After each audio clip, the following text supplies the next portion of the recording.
Chapter 26, the challenge mission is complete. Split to pieces. Ivan's splitting spell accurately hit the joints of the giant monster's arm. The giant monster who was waving a stick just felt his arm numb, and the weapon he held tightly dropped out, with the speed bonus of his own strength. Wiping Ivan's side and flying out, the strong wind pressure made Yvonne have to squint her eyes, and Hermione paled with fright and almost screamed. Under Ivan's precise calculations, the wooden stick that was released did not cause any harm to the two of them, but fell not far behind Yvonne, making a huge sound. Losing the weapon did not make the trolls have the slightest idea of retreating, on the contrary, it was even more fierce. After all, the two dwarfs in front of them were close at hand, so weak that they could pinch to death with their hands. 5 meters. The troll approached him, and a bloodthirsty color faintly revealed on the bean-sized head. Hermione closed her eyes in despair, and Yvonne calmly pushed Hermione away, and took it out of the wizard's robe. A bag was thrown out. At the same time, a beam of pure magic power came first and hit the bag. Under the light curtain generated by the magic burst, dozens of reduced iron thorns in the bag quickly expanded to the size of the palm of the hand and scattered on the bag. On the floor. Magic beam is a small skill that Yvonne accidentally learned from the transformation class. Since Ivan's transformation spell has been raised to a level close to level 3, only the low-level reduction spell is lifted. This was originally a means of escape reserved by Yvonne. Its function was only to restrict the actions of the trolls, but now it has become a weapon of active attack. Under the precise landing point calculated by Ivan's full power, one of the iron thorns happened to fall under the right foot of the monster that was about to land. When the giant foot stepped on it, Yvonne clearly saw the monster. The ugly face suddenly became distorted. Taking advantage of the troll's instability, Yvonne continued to retreat, and changed his hand with another splitting spell. This time the blow was used to support the thighs of the body. Under the skin and flesh, the huge body of the troll could no longer support it. After taking a step, he loses his balance completely. The fat and huge body of the giant monster is so straightly pressed down. The drop point is exactly where the stick fell. And Yvonne had already retreated to a spot tens of centimeters behind the wooden stick, waved his hand to release the final transformation spell. In the process of casting the spell, Yvonne faintly heard the prompt sound of the transformation spell upgrade in his mind. The stupid little head of the giant monster couldn't understand why the nasty iron thorns appeared on the ground, just as it didn't understand why the wooden stick it dropped suddenly turned into a cone-shaped spike standing on the ground. Fortunately, it doesn't need to think about it anymore. The cone-shaped spikes pierced the brain straight from the eyes, and the scarlet blood mixed with the white brain pulp spewed out, slowly flowing down the cone. At the end of life, the giant monster stared straight at the little dwarf wearing strange costumes with its only remaining eye. There was only endless confusion and a little fear in his eyes. Yvonne was standing less than 30 centimeters in front of the giant monster's body, and put down the magic wand in his hand. Hermione looked at the troll's corpse dumbly and speechless. The despair and fear on her face had not disappeared. It was only a few seconds before and after, the original menacing troll fell like this. In front of Yvonne. Yvonne gasped gently. It seemed that it was just a few seconds of confrontation, but he had already tried his best. If it weren't for the effect of the powerful hypnotic potion to delay the troll's pace at the beginning, the iron thorns deformed in advance will have a perfect assist. It would be a fantasy to solve the troll so easily. Ding! Challenge task, defeat or kill giant monsters, completed. Task evaluation, excellent. Quest reward, blood fusion potion formula, distributed. The reminder of task completion sounded as expected, and Yvonne was about to take a look at the rewards issued by the system, when he heard loud and rapid footsteps suddenly coming from behind him. Oh, my God, what is going on? Professor McGonagall, who was the first to rush into the corridor, saw a scene she had never thought of. The dilapidated corridor scattered with thorns and thorns, the smashed pitted walls, and fell in front of Yvonne with his head opened. Giant monster with big hole. And Yvonne and Hermione, whom she has been worried about, seem to be in good shape? Except for some dust on the clothes, it doesn't seem to be a big deal. Professor McGonagall almost thought that he had some hallucinations, and Snape, who arrived afterwards, also couldn't believe his eyes. Kino was even more surprised. He even forgot his disguise for a while, strode to the body of the troll, and confirmed again that it was indeed the troll he released. Ah, it seems that in addition to a savior of the magic world, we have another genius this year, and we have done things that even some teaching professors can't do when we just started school. Snape, who was the first to react, looked at Yvonne expressionlessly, but there was a strong irony no matter how he heard it. Yu reading www.yuyuganshu.com. Chino would have restored his previous solitary appearance again. His body was squatting, and he looked worried. When he heard Snape's words, he just shook his body and didn't have any reaction anymore, just like Snape. The professor in the mouth is not saying that he is the same. Professor McGonagall opened his mouth in anger. House. Can you explain to me what is going on here? Although Hermione was present besides Yvonne, both Professor McGonagall and everyone else in the room could tell that Yvonne was the principal. After all, the tears from the corners of Hermione's eyes hadn't dried yet, and there was still a trace of horror on her face. As you have seen the professor, I just happened to encounter a giant monster when I was walking through this corridor. Yvonne spread his hands and said innocently. Happens. Professor McGonagall didn't believe it at all. Snape looked at the iron thorns scattered on the ground and added. I think our Mr. Halls might want to be a hero, otherwise how could he make preparations in advance and just appear here? Because there is no time to do the finishing work, Yvonne really didn't know how to explain it for a while. Yvonne is here to find Hermione, Professor. We can testify for him. Harry and Ron got out of the back of an armored knight in the corridor at this time. They actually arrived a long time ago, but they just came across the moment when Yvonne was showing off his power.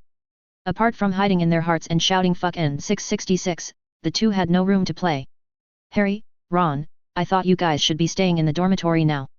Professor McGonagall looked at them with an unkind expression. Chapter 27, I was a fool. Yes. Professor, theoretically we should be in the dormitory now. Harry swallowed hard under Professor McGonagall's gaze. But in the actual operation process will always cause different results. Professor McGonagall's face suddenly became gloomy, and Harry, who sensed something wrong, quickly added. It means that Ron and I heard the troll news at the banquet. I remembered that Yvonne and Hermione were still here. They came here because they were worried. Ron gritted his teeth and prepared to speak badly behind his back, which caused Hermione to cry and hide in the female bathroom. Yes, they are here to find me. However, Hermione interrupted them suddenly, and then turned to McGonagall. Professor McGonagall, I just came to the troll, thinking I can deal with it, you know, I have seen in the book how to deal with this kind of creature. Unexpectedly, the giant monster is beyond my imagination. If Yvonne hadn't arrived in time, I would have died. As for Harry and Ron, they should be secretly worried about us. Hermione lied for the first time, and she still seemed a little uncomfortable. Her charming little face blushed, but fortunately, she soon became smoother and smoother, and she came back successfully. How can you think like this? Silly girl, you are only in the first grade, how could you deal with the trolls? Professor McGonagall blamed. Ahem. Yvonne coughed slightly when he heard the words, reminding Professor McGonagall that there is a troll who successfully singled out a first-year wizard. Ivan's straightforward performance made Professor McGonagall a little unable to get off the stage. Fortunately, Dumbledore, who was invited by Filch, arrived in time to relieve the embarrassment. At the moment Dumbledore appeared, his eyes were on the scattered thorns and the monster's corpse, especially on the cone-shaped spike that penetrated the monster's head for a while. It's an excellent transformation spell. Among the little wizards of the same age I have seen, no one can use it better than you. If in class, I think Professor McGonagall will definitely add a lot to Gryffindor. Dumbledore made no secret of his admiration. Albus, what we should discuss now is these children looking for trolls in private. McGonagall nodded, she was also a little surprised at Ivan's level of transfiguration, but it was obviously not the time to discuss this. If that's the case, then so be it. Dumbledore pondered for a while, then looked at the crowd. Miss Granger will cause Gryffindor College to be deducted 10 points because of her recklessness. Although Porter and Weasley violated school rules, this friendship is worthy of recognition, so we will not be punished for the time being. Harry and Ron breathed a sigh of relief, while Hermione bit her lip slightly, and the deduction was still a bit unacceptable for her. As for Halls, Dumbledore paused, and Hermione's hearts were raised again, but Dumbledore suddenly said in a relaxed tone. Because of your behavior, I will add 20 points to Gryffindor. Hermione's gripping heart was finally completely let go, and she looked at Yvonne with joy, even diluting the impact of the deduction.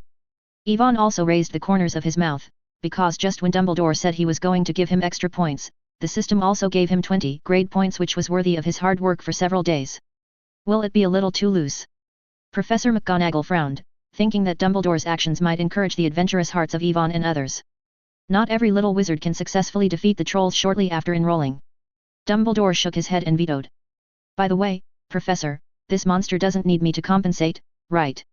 Yvonne, who was in a good mood, asked casually. Of course not, but... Dumbledore smiled at Yvonne. Will you be able to come to the principal's office later? I'm very interested in your process of defeating the trolls. Maybe, after I'm done with this. After the matter, we can have a good chat. Ivan's smiling face froze for an instant, and he opened his mouth but couldn't speak. Can he say it? Yvonne was depressed for a while, knowing that he shouldn't talk too much. I'm so stupid, I knew that when I went to the forbidden area, I should have read Occlumency several times. I'm so stupid. On the way to the principal's office, Yvonne inexplicably turned on Lin Xiang's repetition mode, regretting over and over again that he hadn't learned occlumency in advance. Of course, this is actually not entirely to blame for him. In order to be able to complete the challenge task more smoothly, almost all of the grade points obtained have been smashed into potions and several key spells. There is no extra grade point for the study of occlusive cerebral art. As for learning occlumency without experience cards, Yvonne thinks let it go. He still clearly remembers the gifted savior Harry, who could not learn it under the guidance of a master of occlumency like Snape. Yvonne feels that self-study is not a nightmare difficulty. UU reading www.uugonshu.com. However, this also reminded Yvonne of a feature of mind absorption in the original work, that is, the caster can only read the memories that are being recalled in the mind of the caster. If you want more, you must use a more powerful invigorating mind to force the subject to actively recall more. That's why in the original book, when Snape read Harry's memories, it caused Harry to replay these memories in his brain. With these guesses, Yvonne is a little relieved. As long as he thinks about useless things when talking later, Dumbledore will not forcefully search his memory, right? Yvonne walked to the headmaster's room with a sense of anxiety. The guardian here was an extremely ugly giant stone beast. When Yvonne said the signal that Dumbledore gave him, the stone beast slowed down amidst the dull sound. Rotating upwards, finally revealed the hidden stairs behind. Yvonne walked up the stairs. Inside was a spacious round room. The old walls with a sense of time were covered with portraits of Hogwarts' previous principals. The principals' pictures were clearly marked below each portrait. Name and time to run this school. Ivan's most interesting things are the meditation basin placed on the long side table and Dumbledore's pet phoenix fox. The pendant pen is what Yvonne dreams of. As long as he learns to contemplate the mind, he can use the power of the pendant pen to sort out his memories. Phoenix blood is an important elixir that can be used as a blood fusion potion, and it is the top one. If it weren't for the lack of tools, plus that Dumbledore might return at any time, Yvonne would have wondered whether to take this opportunity to draw a tube of blood before talking. If you say, he played fox. Chapter 28, I believe you a ghost. You bad old man is so bad. Fox, who was lazily combing his feathers, shuddered suddenly inexplicably. He raised his red eyes and looked around for possible threats. He found that there was nothing but a little wizard with low magic power and harmless humans and animals. After nothing, he closed his eyes and rested. However, Yvonne, who is harmless to humans and animals, stretched out his sinful right hand in the name of being close and facilitating future communication. The flexible fingers paused in the air for a short while, and Yvonne saw that Fox was still dozing off the curtain, so he cautiously stroked Fox's feathers with a finger first. At the moment of contact, the fake phoenix opened his eyes swiftly, and after a stalemate with Ivan's big and small eyes, Fox, who confirmed that the other party was not malicious, still slapped Yvonne with his wings very proudly. The big evil hand, the color of warning in his eyes. As a phoenix, how can it be touched by Fox? However, no matter how arrogant Fox is, it can't compare to Ivan's shameless closeness. After all, as Dumbledore's pet, it is quite human. It is naturally impossible for Fox to act on Yvonne. In the end, he hid like Yvonne hide and seek for a few minutes and then reluctantly compromised. This is also related to the fact that Yvonne did not show the slightest maliciousness from the beginning to the end, otherwise Ivan's fingers would be gone. Unexpectedly, I will still have a day of shooting the phoenix. Yvonne happily put his hands on Fox, using his previous experience of driving the parrot on it, and it is best to brush his goodwill to the point where he does not resist the blood. Phoenix Fox also gradually changed from being impatient at the beginning to being indifferent, and in the end he was even willing to raise his arrogant head and let Yvonne fling the feathers on his neck. While Yvonne was pushing Fox, he was also carefully looking at the phoenix in Western legends. Unlike the phoenix that Yvonne had in his previous life, Fox looks more like a large turkey with beautiful golden red feathers. Although it looks majestic, but somehow, Yvonne sees it in his mind. I just wondered how it tasted. When Yvonne had a brainstorm, he might be able to fill his brain with food, and just do it when he thought of it. Yvonne was thinking of deep fried, grilled, fried, and various kinds of food in his mind. Just as Yvonne was thinking of the fire-roasting phoenix, a gentle voice suddenly rang. The flame is the hotbed of the phoenix, maybe you can change a cooking method. Yvonne turned his head and looked at it. Dumbledore's tall body was walking in from the door. His over 100 years of age did not seem to have caused any obstacles to the greatest white wizard of the century. He was still full of energy, and even more. Zingzi joked with Yvonne. Fox, who was kicked by Yvonne, hurriedly flew up, pecked Ivan's head angrily, and then flew onto Dumbledore's hat, looking at Yvonne with a vigilant look. Fox never thought that the harmless little wizard in front of him actually planned to roast himself. Professor, I am curious, how do you know that I am thinking about this? Can you read my memory? Yvonne asked innocently after touching his aching head. Sometimes a person's actions and behaviors will also reveal his thoughts. Dumbledore did not admit or refute, but spoke with some meaningful words. Ivan had a suddenly realized expression on his face, but in his heart he had already begun to spit out wildly. I believe you a ghost. You bad old man is so bad. Perhaps it was because the time had not expired for the previously exchanged Swiba experience card. When Dumbledore spoke for the first time, Ivan felt a force sneak into his brain until he asked, this power disappeared without a trace. Ivan can guess that this power is Dumbledore's contemplation even with his toes, but I don't know why he can perceive such silent and soul-related magic traces in the experience card state. For some reason, Dumbledore didn't use it after taking back the dementia. Instead, he dragged a long blue-purple robe and sat on the principal's chair. While motioning for Ivan to sit down, he pulled out of the drawer. Take some snacks out and put them on the table. Would you like some cockroach piles? Or how about the latest flavor of sizzling honey candy? Dumbledore would pick out a little too and let Ivan taste it.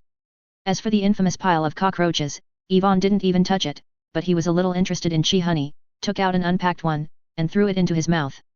Teeth bite, the mouth is full of the sweetness of honey, the broken pieces of sugar seem to have self-consciousness, beating wildly in the mouth, avoiding Ivan's teeth, a bit like the popping candy he had eaten in his previous life. It's just a bit sweeter on the bite. Dumbledore did not rush to ask, but gave Ivan another glass of iced lemon juice, which made him look like a listener. www.mdlenovel.com ate some sweets and poured half a cup of lemon. As the juice went down, Ivan gradually eased the anxiety of seeing Dumbledore for the first time, and began to tell what happened. Of course, what Ivan said was not what Hermione said when she lied. After all, it was a bit too fake, let alone Dumbledore, he didn't believe it. Furthermore, Ivan was not sure if Dumbledore would suddenly use dementia during his narration, or if he could see something on his face. So almost everything Ivan said was the truth, but he concealed some of the key information. The last thing he said was that before the Halloween party, he learned from Harry that Hermione was hiding in the bathroom alone, and went looking for it with anxiety. After encountering a troll halfway, he went into the underpass to escape. It was Hermione who passively attracted him, and he stepped forward to finally kill the troll. In order to increase the credibility, Ivan even said roughly the course of the battle. The remaining doubts are the iron thorns that have been deformed in advance to limit the actions of the trolls, and the sleeping potion ingredients that may be detected on the trolls' corpses. Ivan can't explain the former. If Dumbledore asks, he can only avoid that he is practicing the transformation and reduction spells. Fortunately, Ivan started making this stuff a few days ago. Many little wizards can testify to him, so no matter how Dumbledore investigates, he can only reach this conclusion. Ivanti didn't mention the latter, because even if he was detected, Dumbledore was not the only one suspected of, and Chino was the one most likely to be the one who was behind. Ivan quickly calculated the doubts in his words to see if there were any omissions. However, Dumbledore's next reaction made Ivan seem to hit the cotton with a hard punch. 29. Hero Halls. The Great White Wizard didn't seem to think there was anything wrong with Ivan's words. When I heard that Ivan used the iron thorns that happens to carry with the transformation curse, he completed a Jedi rebellion within 10 seconds. After the kill, Dumbledore clapped his hands, making no secret of his admiration in his expression. A wonderful battle. You are better than I thought. I think Severus is right. Hogwarts has an extra genius. Dumbledore said with emotion. A little wizard who has just entered school for only a few months can be calm and calm when facing a giant monster for the first time. He also cleverly uses what he possesses to easily defeat it. He has not seen this in decades. Excellent little wizard. Was boasted by Dumbledore for a while, but Ivan was a little uncomfortable. After all, this meant that he was being watched by Dumbledore. The next conversation became more relaxed. There was no temptation or tit-for-tat suspicion in Ivan's imagination. Aside from the initial contemplation, Dumbledore was kindly like a neighbor who chatted with family. The old man is average. This makes Ivan maliciously suspect that Dumbledore is dementia. However, in the course of the conversation, Dumbledore accidentally mentioned Ivan's mother, Asia Halls, which made Ivan interested. Professor, do you know my mother? Ivan pretended to be curious. Yes, when your mother went to school here, it was really impressive. Dumbledore blinked at Ivan, motioning pointedly. No matter what aspect it is. Dumbledore's half-talking behavior made Ivan very painful. He didn't know if it was because of his lack of intelligence, or maybe it was simply a way of communicating between smart people. But he really doesn't understand. Ivan had to squeeze an awkward and polite smile. In the end, under Ivan's side percussion, I only got the information that his mother had studied at Slytherin College. Ivan didn't ask about his father's affairs, because there was nothing relevant in his messy memory. Information, it's not good if you make mistakes rashly. Dumbledore seemed to avoid this topic deliberately. After a short chat, he smiled and said to Ivan. Okay, kid, you can go back, I believe there will be a surprise waiting for you later. Ivan didn't hold any hope for the surprise Dumbledore said, and the news of being able to return was enough surprise for him. So, Ivan left here in an elegant and swift manner.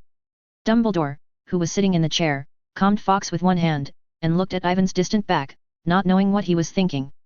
Dessert souffle.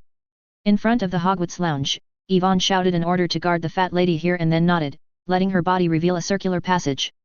Every time Ivan climbed, he couldn't help but complain about the designer of this passage.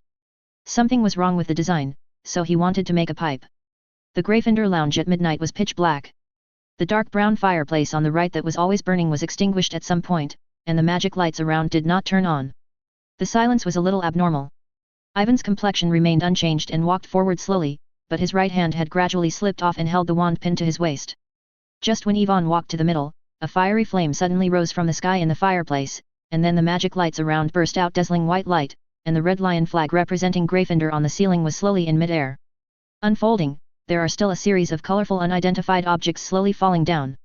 The Weasley brothers in strange uniforms rushed out of the dormitory and threw a large group of festive ribbons made from torn sheets on Ivan's head, and then shouted behind him. "Let us welcome the return of the Gryffindor heroes." Gryffindor's hero? Who? How dare to be so arrogant?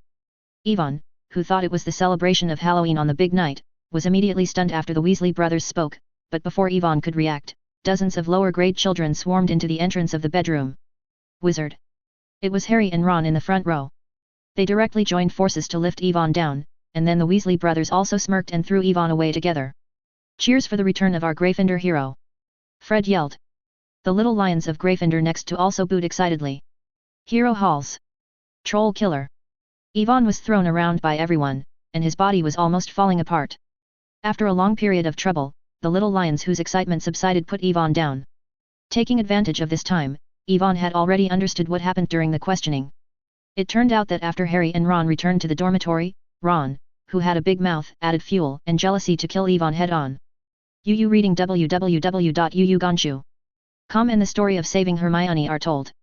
Because of the troll incident, the little wizards who can only spend Halloween in the lounge, how can I hear such a hot news?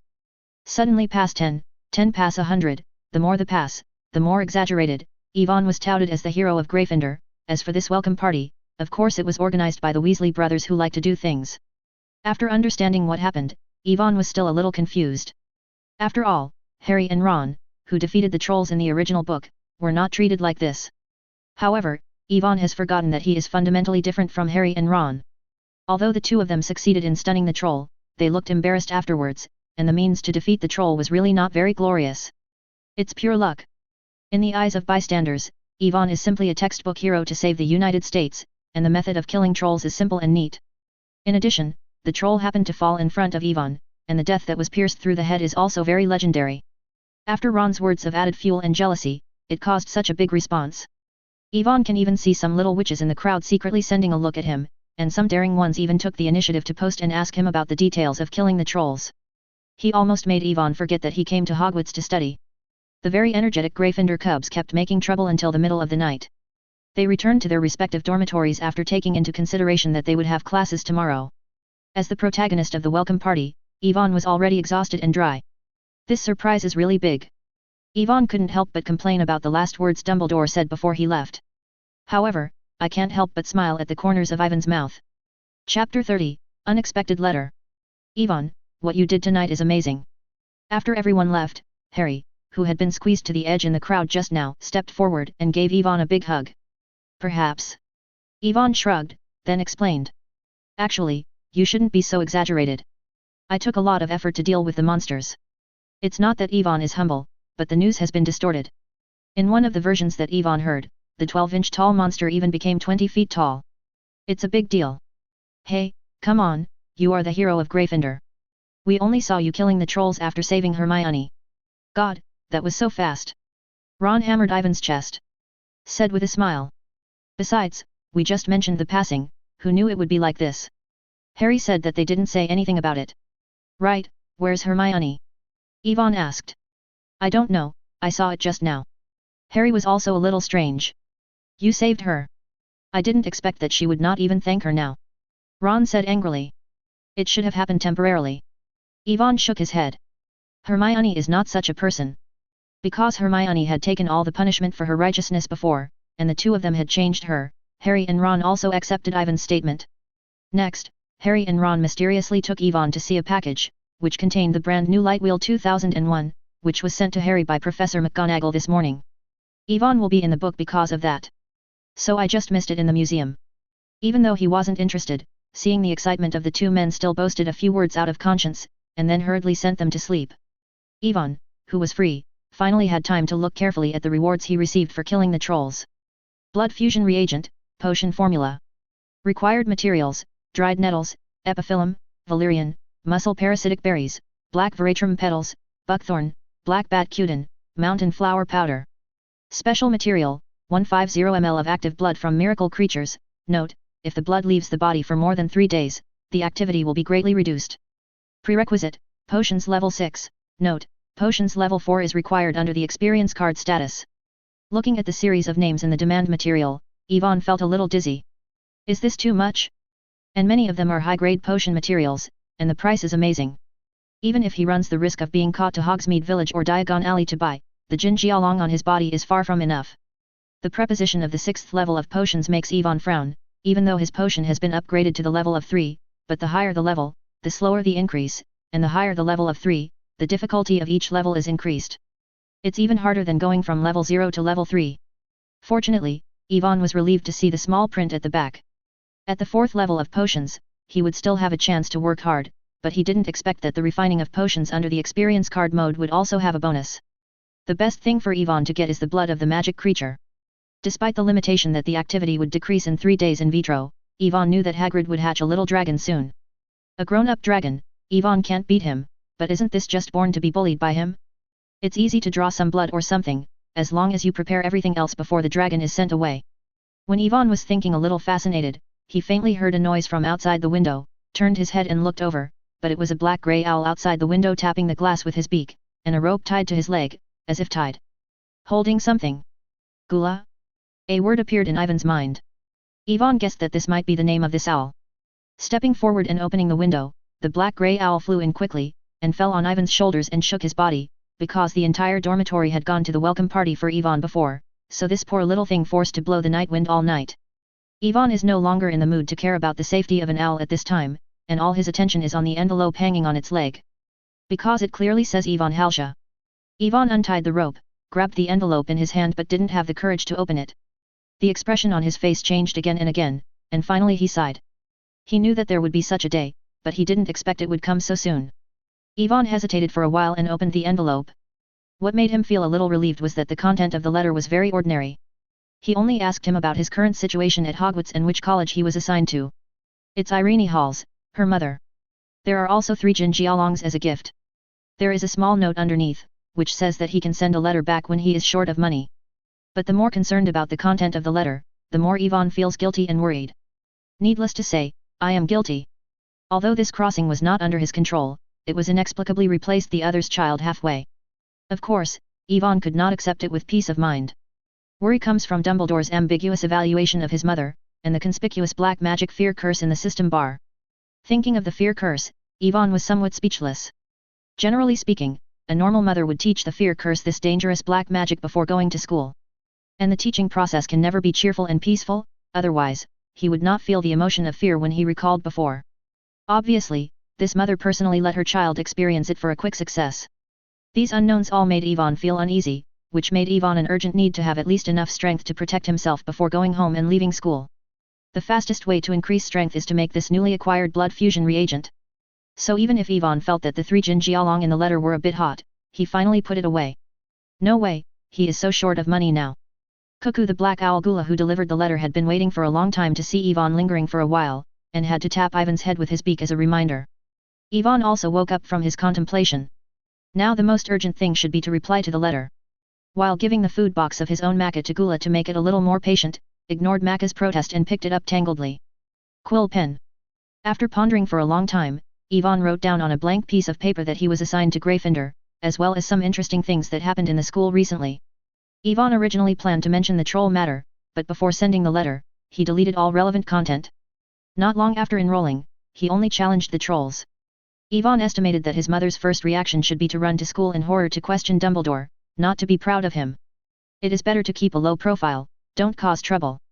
After a period of revisions, deletions, and deletions, Yvonne closed the envelope and sealed it so that the owl gula returned the same way. After all this was done, the sky was a little bit brighter, and Yvonne pulled the quilt and lay on the bed. In a daze, Yvonne suddenly thought of a question. The surprise Dumbledore said was referring to the welcome party or this letter. The next morning, Yvonne, who had only slept for less than 2 hours, reluctantly got up to class. They had the same experience and had been yawning, as well as Harry and Ron. But after the three of them got up and looked at each other's thick dark circles, they couldn't help but laughed, and their spirits were also refreshed a lot. After a whole night of fermentation, Ivan's killing of the troll seems to have spread throughout the school, causing Yvonne to hear whispers no matter where he goes. Yvonne couldn't help speeding up his pace, and the situation got better when he arrived at the Metamorphosis classroom. Hermione came earlier than the three of them, and she had already sat quietly on the right side and turned the pages of the book, and the space beside her was full. The little witches of Gryffindor were chattering, not knowing what they were discussing, and they asked Hermione from time to time. The latter looked very impatient. It was only after seeing Yvonne that his face showed joy. "Put down the book and get ready to come." "Okay, kids, I will return to my seat when I start class now." Professor McGonagall walked in just then, frowning while watching the messy classroom. Yvonne, Harry, and Ron quickly found 3 empty seats and sat down, and Hermione had no choice but to sit back. Professor McGonagall glanced at Yvonne consciously, then cleared his throat, and said to the little wizards who had already sat down. "I think I should have said at the beginning of school that transfiguration will be one of the most complicated and dangerous magic you can learn at Hogwarts. As long as you can learn it well, transfiguration will be enough to solve most of the problems encountered. You should have heard that, just yesterday, Mr. Halls successfully killed a troll in the corridors of Hogwarts, relying on a superb transfiguration spell and excellent mind. For this, Professor Dumbledore added a full 20 points to Gryffindor College." Professor McGonagall added at last. After Professor McGonagall finished speaking, there was an uproar in the audience, and there was a burst of discussion, and Yvonne suddenly became the focus of everyone. Although many little wizards had heard of this news before, it came from Harry and Ron's mouth after all. It may not be credible, but now it's a stone hammer. Was suddenly praised by Professor McGonagall, but Yvonne was not happy at all, because in his experience, there would usually be a after this, which is in line with the speaking process of ordinary teachers. As expected, Yvonne then heard Professor McGonagall continue. "But I want to warn you seriously that the troll is a very powerful and dangerous creature. It is definitely not something a little wizard who has not graduated can overcome. Halls is the only example. Even teaching Professor Chino in your defense against the dark arts class was so frightened that he passed out at the Halloween party." After saying this, Professor McGonagall's eyes became sharp, and he continued. "If you let me know that someone else is doing similar dangerous things, I will definitely advise Professor Dumbledore to expel him. And even Halls, defeating the trolls is not as easy as you think." After speaking, Professor McGonagall glanced around and noticed that the little wizards underneath were all silenced before looking at Yvonne. He gave him a look and motioned him to show it. Yvonne immediately stood up knowingly, with a solemn expression and a deep voice. "Yes, Professor, I swear, the troll is definitely the most difficult opponent I have encountered in the past 11 years, no one." As soon as Yvonne finished speaking, there was a burst of laughter from below, because many smart little wizards had heard the meaning hidden in Ivan's words. As a first-year little wizard who is only 11 years old this year, in their opinion, the giant monster should be the first opponent Yvonne encounters, and of course the most difficult one. Professor McGonagall is very dissatisfied with Ivan's perfunctory attitude. She is more inclined to talk about Ivando's fear when facing trolls, and the thrilling process, so as to give these eager children a shot. Yvonne shrugged his shoulders unceasingly, and admired Professor McGonagall's brilliant methods. www.mtlnovel.com. First, he used his defeat of the trolls to arouse the enthusiasm of the little wizards to learn the transformation spell. The speech sets the tone for this matter and puts an end to rumors that are getting more and more exaggerated. After all, blocking is worse than sparse. Instead of concealing this matter and letting everyone guess, it is better to use it as a model to promote the positive effect. Use expulsion as a warning to prevent some little wizards from having the idea of he can do it, and I can do it, and go further and further on the road to death. In the end, it was to suppress his reputation, so that he would not become proud and complacent after defeating the troll. The only poor thing is Chino, who was used by McGonagall as a backdrop for the strength of the trolls. After today, he will probably become the laughingstock of Hogwarts. Yvonne, who was far more than 11 years old in his heart, guessed Professor McGonagall's thoughts in a short period of time. If possible, Yvonne would not mind cooperating with Professor McGonagall. After all, low-key is the kingly way. Unfortunately, there are some doubts in his process of killing trolls.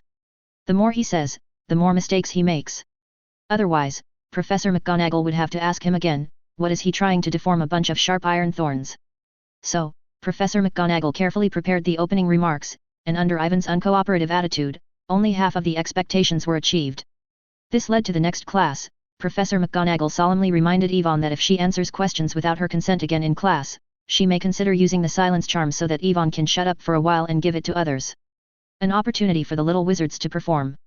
Yvonne looked at his double-digit grade point and the potion that was only 731 points short of proficiency to upgrade. He could only say with difficulty that he might consider the professor's valuable advice and play fair.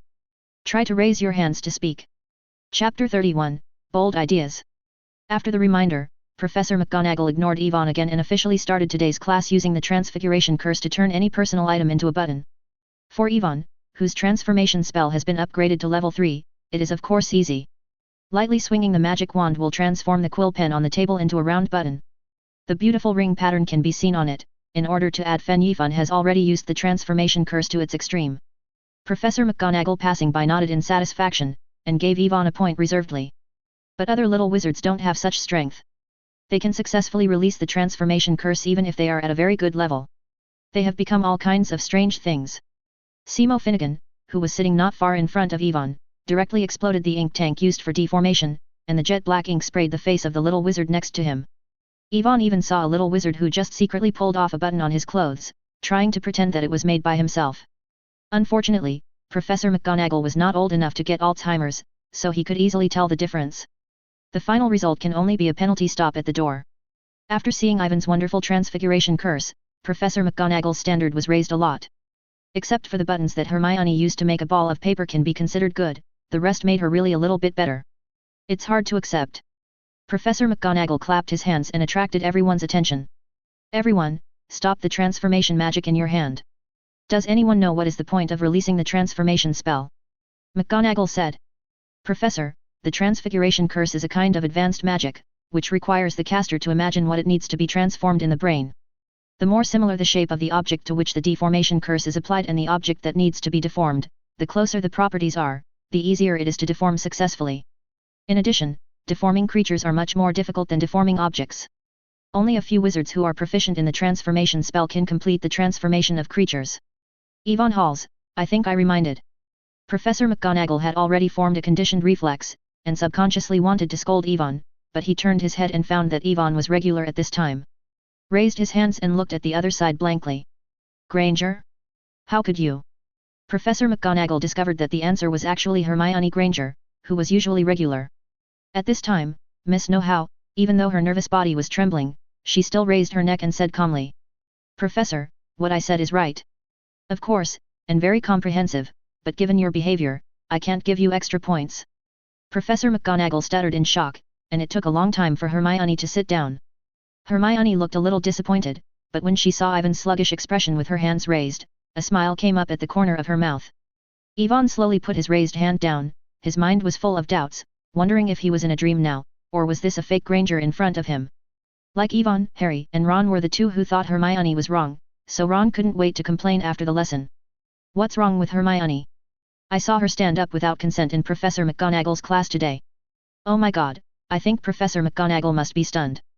Ron wanted to hear Harry and Ivan spitting as he talked, but he didn't see any movement for a long time, and turned his head strangely to find Hermione behind him. Hermione.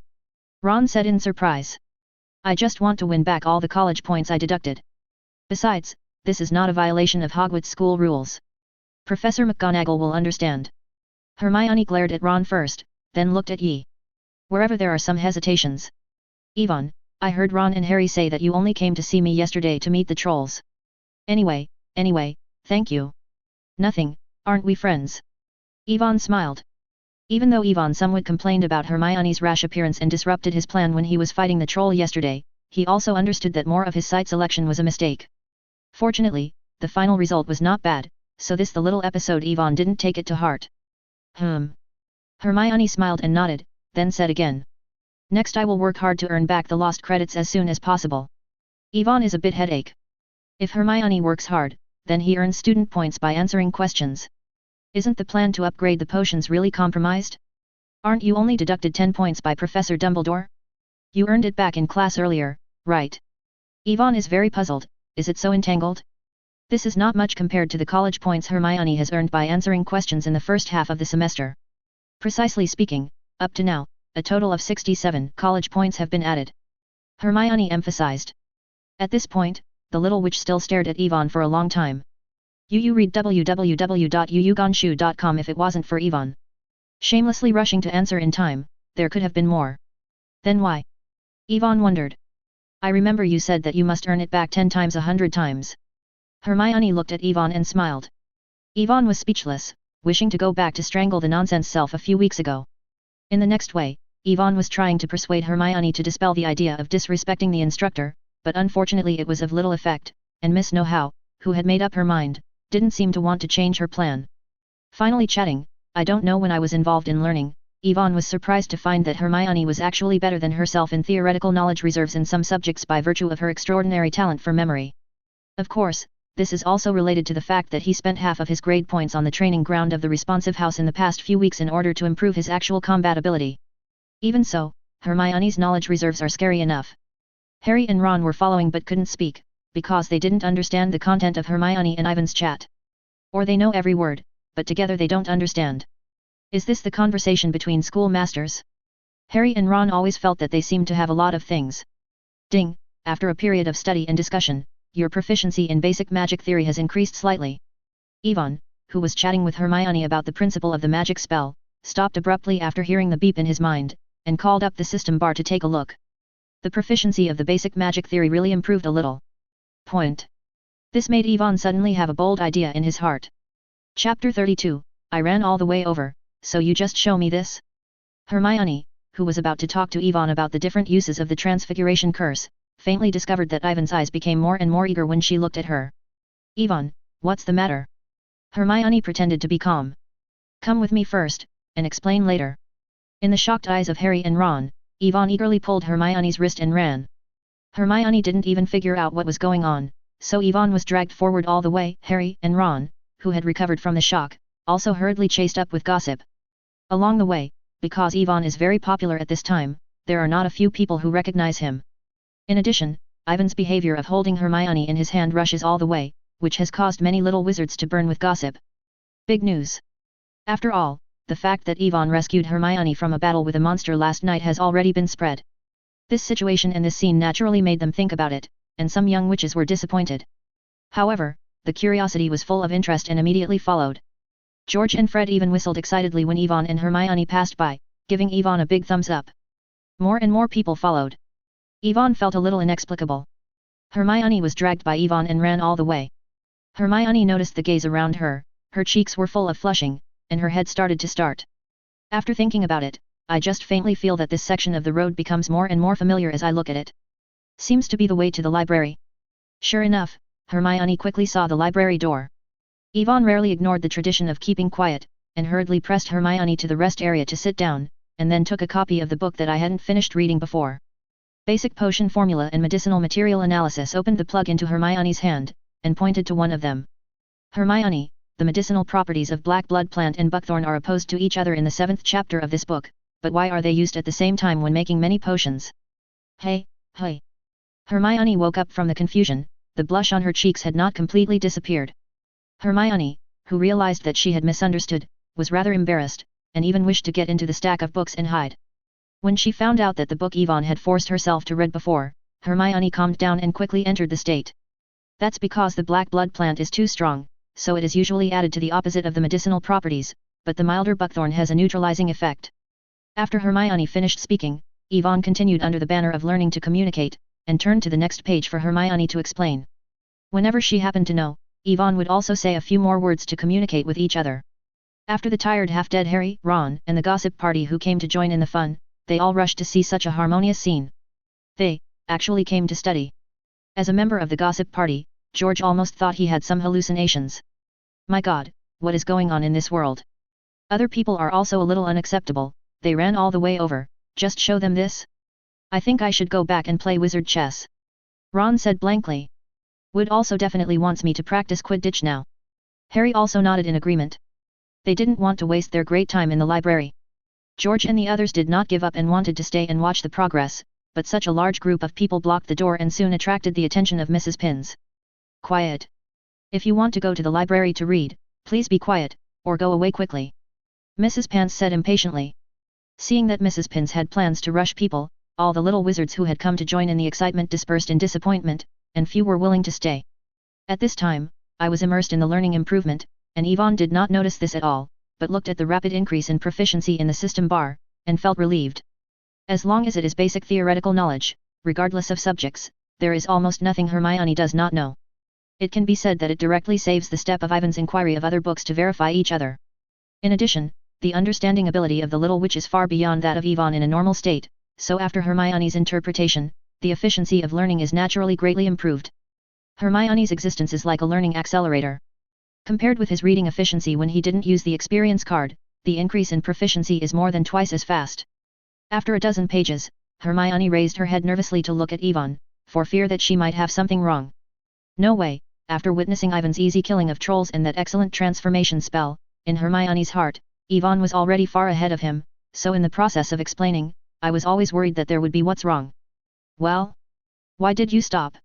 Yvonne, who was listening to Hermione's explanation, suddenly realized that she was silent, and turned her head strangely, only to find that Hermione was looking at herself nervously. Yvonne changed his mind and understood what was going on, and hurriedly said. You just said very well here. I happen to think so too. Here too, it just happens to be the same as I thought. I have a different understanding here. In the next few hours, Yu reading www.yuyugonshu.com, Yvonne and Hermione spent time studying and discussing. Thanks to the hard work of the previous half semester and the accumulation of a lot of knowledge, Yvonne was able to maintain a relatively equal state in the discussion process. Unknowingly, Yvonne has already read several books that he has read before but has not fully understood, and his reading progress has been pushed all the way to 100%. Ding! The reading progress of Basic Potion Formula and Medicinal Material Analysis has reached 100%, reading reward, 5 academic points. Ding! The reading progress of Transfiguration Curse Advanced has reached 100%, reading rewards. The academic points gained from reading a large number of books plus the previous rewards and spell upgrades, the academic points owned by Yvonne once again broke the 100 mark. Without any hesitation, Yvonne searched for a few difficult books while the iron was hot, activated the Swiba experience card, and read quickly while explaining to Hermione, which was regarded as the feedback from Hermione for helping herself. Yvonne thought that this would greatly slow down his learning efficiency in the experience card state, but he didn't expect that he just said his opinion and explained it, and Hermione immediately understood it. Learning and memory abilities really make Yvonne ashamed. However, what Yvonne didn't know was that Hermione was also under a lot of pressure, and fine beads of sweat appeared on her forehead in a short while. She had to turn her already intelligent brain at full speed to become more profound in Yvonne. During the explanation, understand the content. This made Hermione a little frustrated after a period of discussion, thinking that she had a slight advantage in theory of knowledge. I am afraid that Ivan's previous questions were to examine her learning progress. Now is Ivan's true level? Chapter 33, Gamble with Malfoy. In a blink of an eye, the time has come to November, and the weather is getting colder. Ivan's potion level, in the daily academic discussions with Hermione, is also close to the level 4, and it is estimated that it will not take long to reach the lowest level for making blood fusion potions. In order to avoid the dilemma of searching for memory by contemplation, Yvonne took the time to sneak into the forbidden book area again, and used the academic grade points accumulated in the past few weeks to close his brain in a few nights. The technique was upgraded to the second level. It's just that Yvonne has not had time to be happy yet, and has made difficulties for the large amount of potion materials needed to make the blood fusion potion. He only has 3 golden gallons, 15 silver sykes, and 24 copper gnats. Even if he finds an opportunity to sneak from the secret road to Hogsmeade Village, I'm afraid he can't afford it. All the materials. And this is thanks to the letter sent by his mother, whom he has never met before. Otherwise, he doesn't even have a Jinjialong in his hand. You said, is there any way to earn a lot of Jinjialong in a month? Yvonne asked abruptly with everyone on the way to the auditorium, worrying about how to make money. Then how about we go grab Gringotts? Remember to add me at that time. Ron joked. Come on, you will be thrown into Azkaban by the goblin guarding there before you do it. Hermione rolled her eyes and said, and then even a few people popularized why Gringotts was called the safest place in the wizarding world. In addition to various strict defense systems, it is said that there is a giant dragon guarding the vault. Harry and Ron both listened with gusto, but Yvonne, who knew all the inside information, started to complain in his heart. Come on, this safest place has just been broken into by Kino possessed by Voldemort this year, and it will be breached by you again in a few years. Tuco returned to Tuco. Gringotts' defense system is still a nightmare copy for Yvonne, so Ron can make such unreliable suggestions. By the way, Ivan, what do you want so much Jinjialong for? Harry suddenly asked curiously. Before I came to Hogwarts, I took a little from the vault. If you don't need much, I can actually borrow it from you. Said here, Harry eagerly grabbed a dozen Jinjialong from the pocket of the wizard's robe and placed it in front of Ivan, and said that it was not enough. He also put a lot in the bedroom. Harry's heroic behavior brightened Ivan's eyes, and Ivan, who had read the original book, understood even more that the point of Jinjialong that Harry said he took out of the vault might be hundreds of. No matter how many potions are needed to make the bloodline fusion potion, these Jinjialong are more than enough, and even said that Harry took out and put it in front of him almost enough. Looking at Harry's sincere eyes, Ivan was a little moved, knowing that they realized that there is only half a semester, and Harry's behavior like this is definitely righteous. Of course, this is also related to Harry's lack of money concept. Forget it, I'll just talk about it, no amount of Jinjialong can be spent here. Although I can get enough Jinjialong now, Ivan finally shook his head. He declined Harry's kindness. In the eyes of many people, this may be stupid. You can reach your goal by reaching out. No matter how much Jinjialong you borrow, you can return it in the future, and you don't even care if you don't even return it to Harry. But Ivan doesn't think so. In his opinion, accepting Harry's kindness now means that he owes a lot of affection. This is nothing for Ivan, who does not want to participate in Dumbledore's layout too much. Good thing. Besides, there is still some time now, and when there is no way, it will not be too late to ask Harry to borrow money. Under Ivan's deliberately changing the subject, Harry quickly forgot about it, and the group gradually began to chat about the upcoming Quidditch match. As the trump card that Gryffindor Academy has always hidden, Harry did not have the confidence that everyone imagined, but was very nervous. He couldn't imagine that if Gryffindor lost the game because he couldn't catch the snitch, how disappointed would be. Gryffindor hadn't won the Quidditch trophy for a long time. Ivan was confident enough to cheer on Harry. I am afraid that no one knows Harry's flying talent better than him. Coupled with Harry's own good luck, unless it's a plot kill, Gryffindor it's hard to lose. In view of Harry's righteousness, Ivan is even more ready to help him stare at Chino on the day of the game to avoid accidents. The group of people came to the Hogwarts auditorium without knowing it. When Ivan was about to enjoy lunch at the long table in Gryffindor, he heard Malfoy at the next table mocking Gryffindor. The experience of being defeated by Slytherin for several years in a row. Ron was so angry that he wanted to beat Malfoy. www.mtlnovel.com. Harry and Hermione finally stopped Ron. There was a conflict in the auditorium. There were not enough college points to deduct. However, Ivan took the initiative to walk towards Malfoy while the three were arguing. Slytherin table, Malfoy, who was still talking about it, saw Ivan approaching. The smile on his face turned into disgust, with a trace of fear. After all, the news that Ivan had killed the trolls went viral in the academy some time ago. Even Professor McGonagall admitted himself that Malfoy was afraid that Ivan was coming to trouble him. Fortunately, Malfoy soon realized that this was the Slytherin long table, and Ivan was unlikely to contradict himself here. Only then did he have some courage, and rebuked with a stern voice. House, what are you doing? Nothing, I just want to make a bet with you. Ivan smiled and took out 3 Jinjialong and placed them on the table. I bet that Harry can successfully catch the snitch in the next game and win the game. Ivan said. Malfoy looked at the 3 Jinjialongs on the table, and did not agree directly. This small amount of money is nothing to Malfoy, but he still remembers the experience of being scammed by Ivan before, so Malfoy had to wonder if Ivan would have any conspiracy. As for Harry, Gryffindor's secret weapon, it has been exposed during these days of training, at least Malfoy still knows it.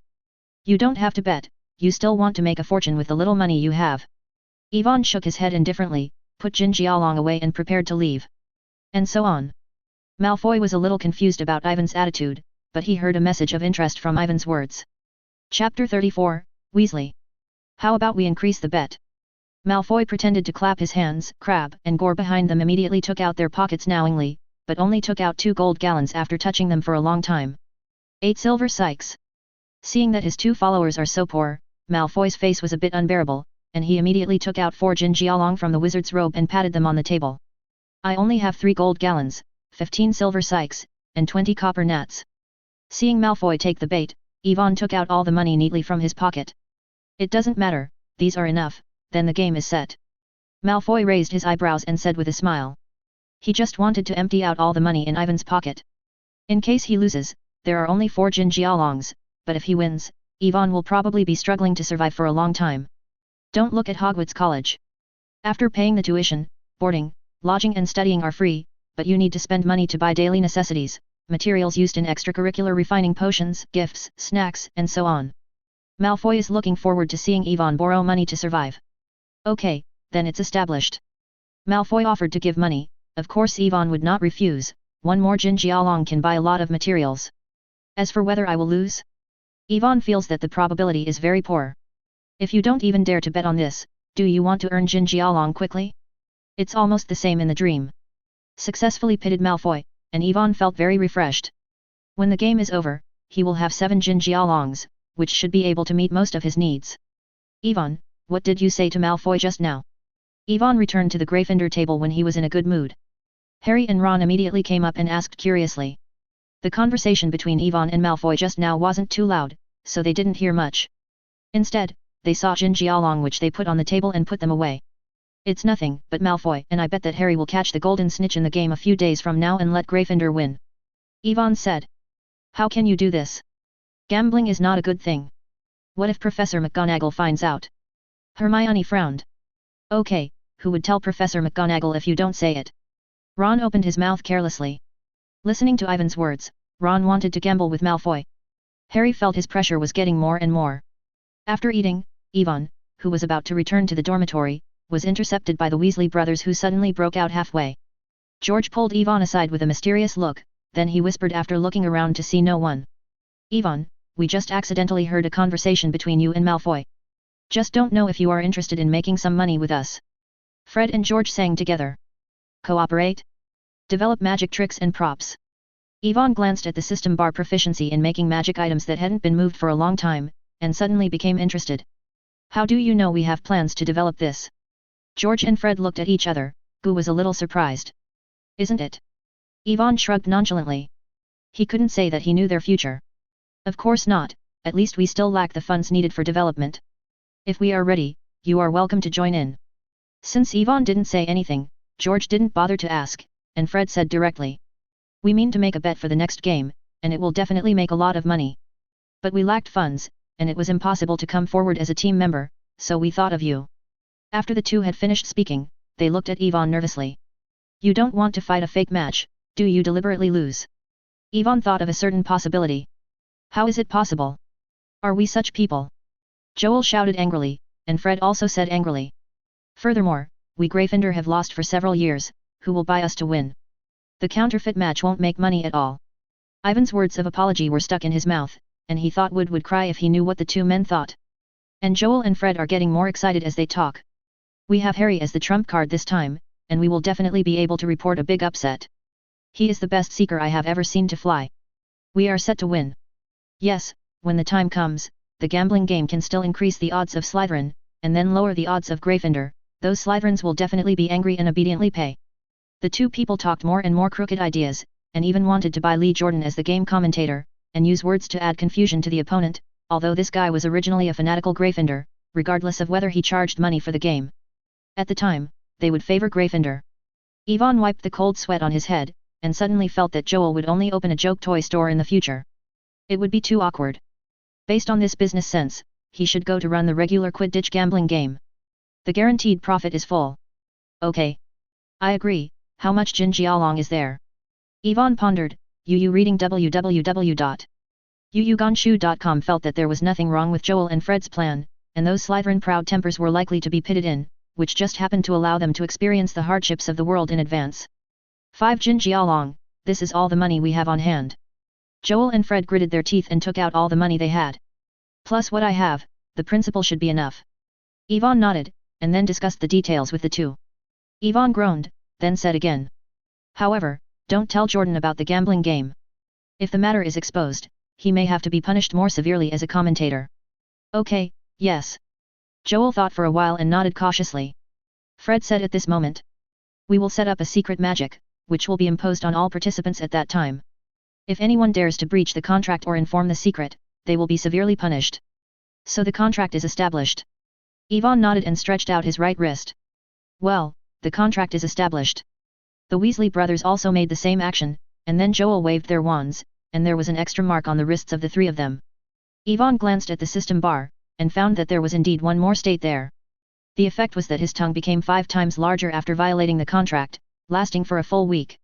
Although it is not a particularly serious consequence, it should be enough to deter the minor wizards.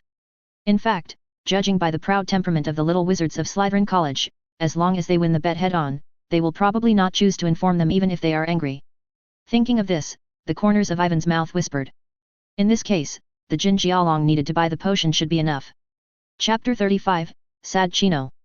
With this plan, the Weasley brothers drew up hatred, dangling around the Slytherin long table every day, and threatened that the Gryffindor team had a brand new tactic, which could easily blow up. Their old rival Slytherin also quietly let out the wind. Ivan, known as the hero of Gryffindor, recently made a bet. If Gryffindor wins, it loses 1 out of 10. If Slytherin wins, make more money from the investment. The little wizards of Slytherin jumped in anger when they learned about it. Doesn't that mean that Slytherin was defeated? As the most tyrant academy in Hogwarts, it is naturally not bad for money. Ivan quickly received several Jin Jialong, but more of them were Silver Sicko and Copper Nat. After all, this bet is just for fun, and the participants are all little wizards, so the general bet is only a few Copper Nats or a Silver Cic. Even so, Ivan has already received a lot of bets in the past few days. Coupled with the occasional betting by students from other colleges, their principal is no longer enough to pay. If you lose, it will be over. In view of this, Joel and Fred also became nervous, and suddenly felt that they had to do something to save the unfavorable situation. For example, give Harry some more training. The amount of training that Harry, who has been so utterly innocent, has been training again, more. Fortunately, these tragic days did not last long, and the Quidditch game had already begun. Harry, come on, you must catch the snitch. Backstage, Joel stared at Harry solemnly and said tragically, as if this Quidditch match was related to the survival of the world. Yeah, otherwise we will have to eat the dirt. Fred also nodded in agreement. Fred's words left Harry confused. In fact, more than one person had said this in front of him these days.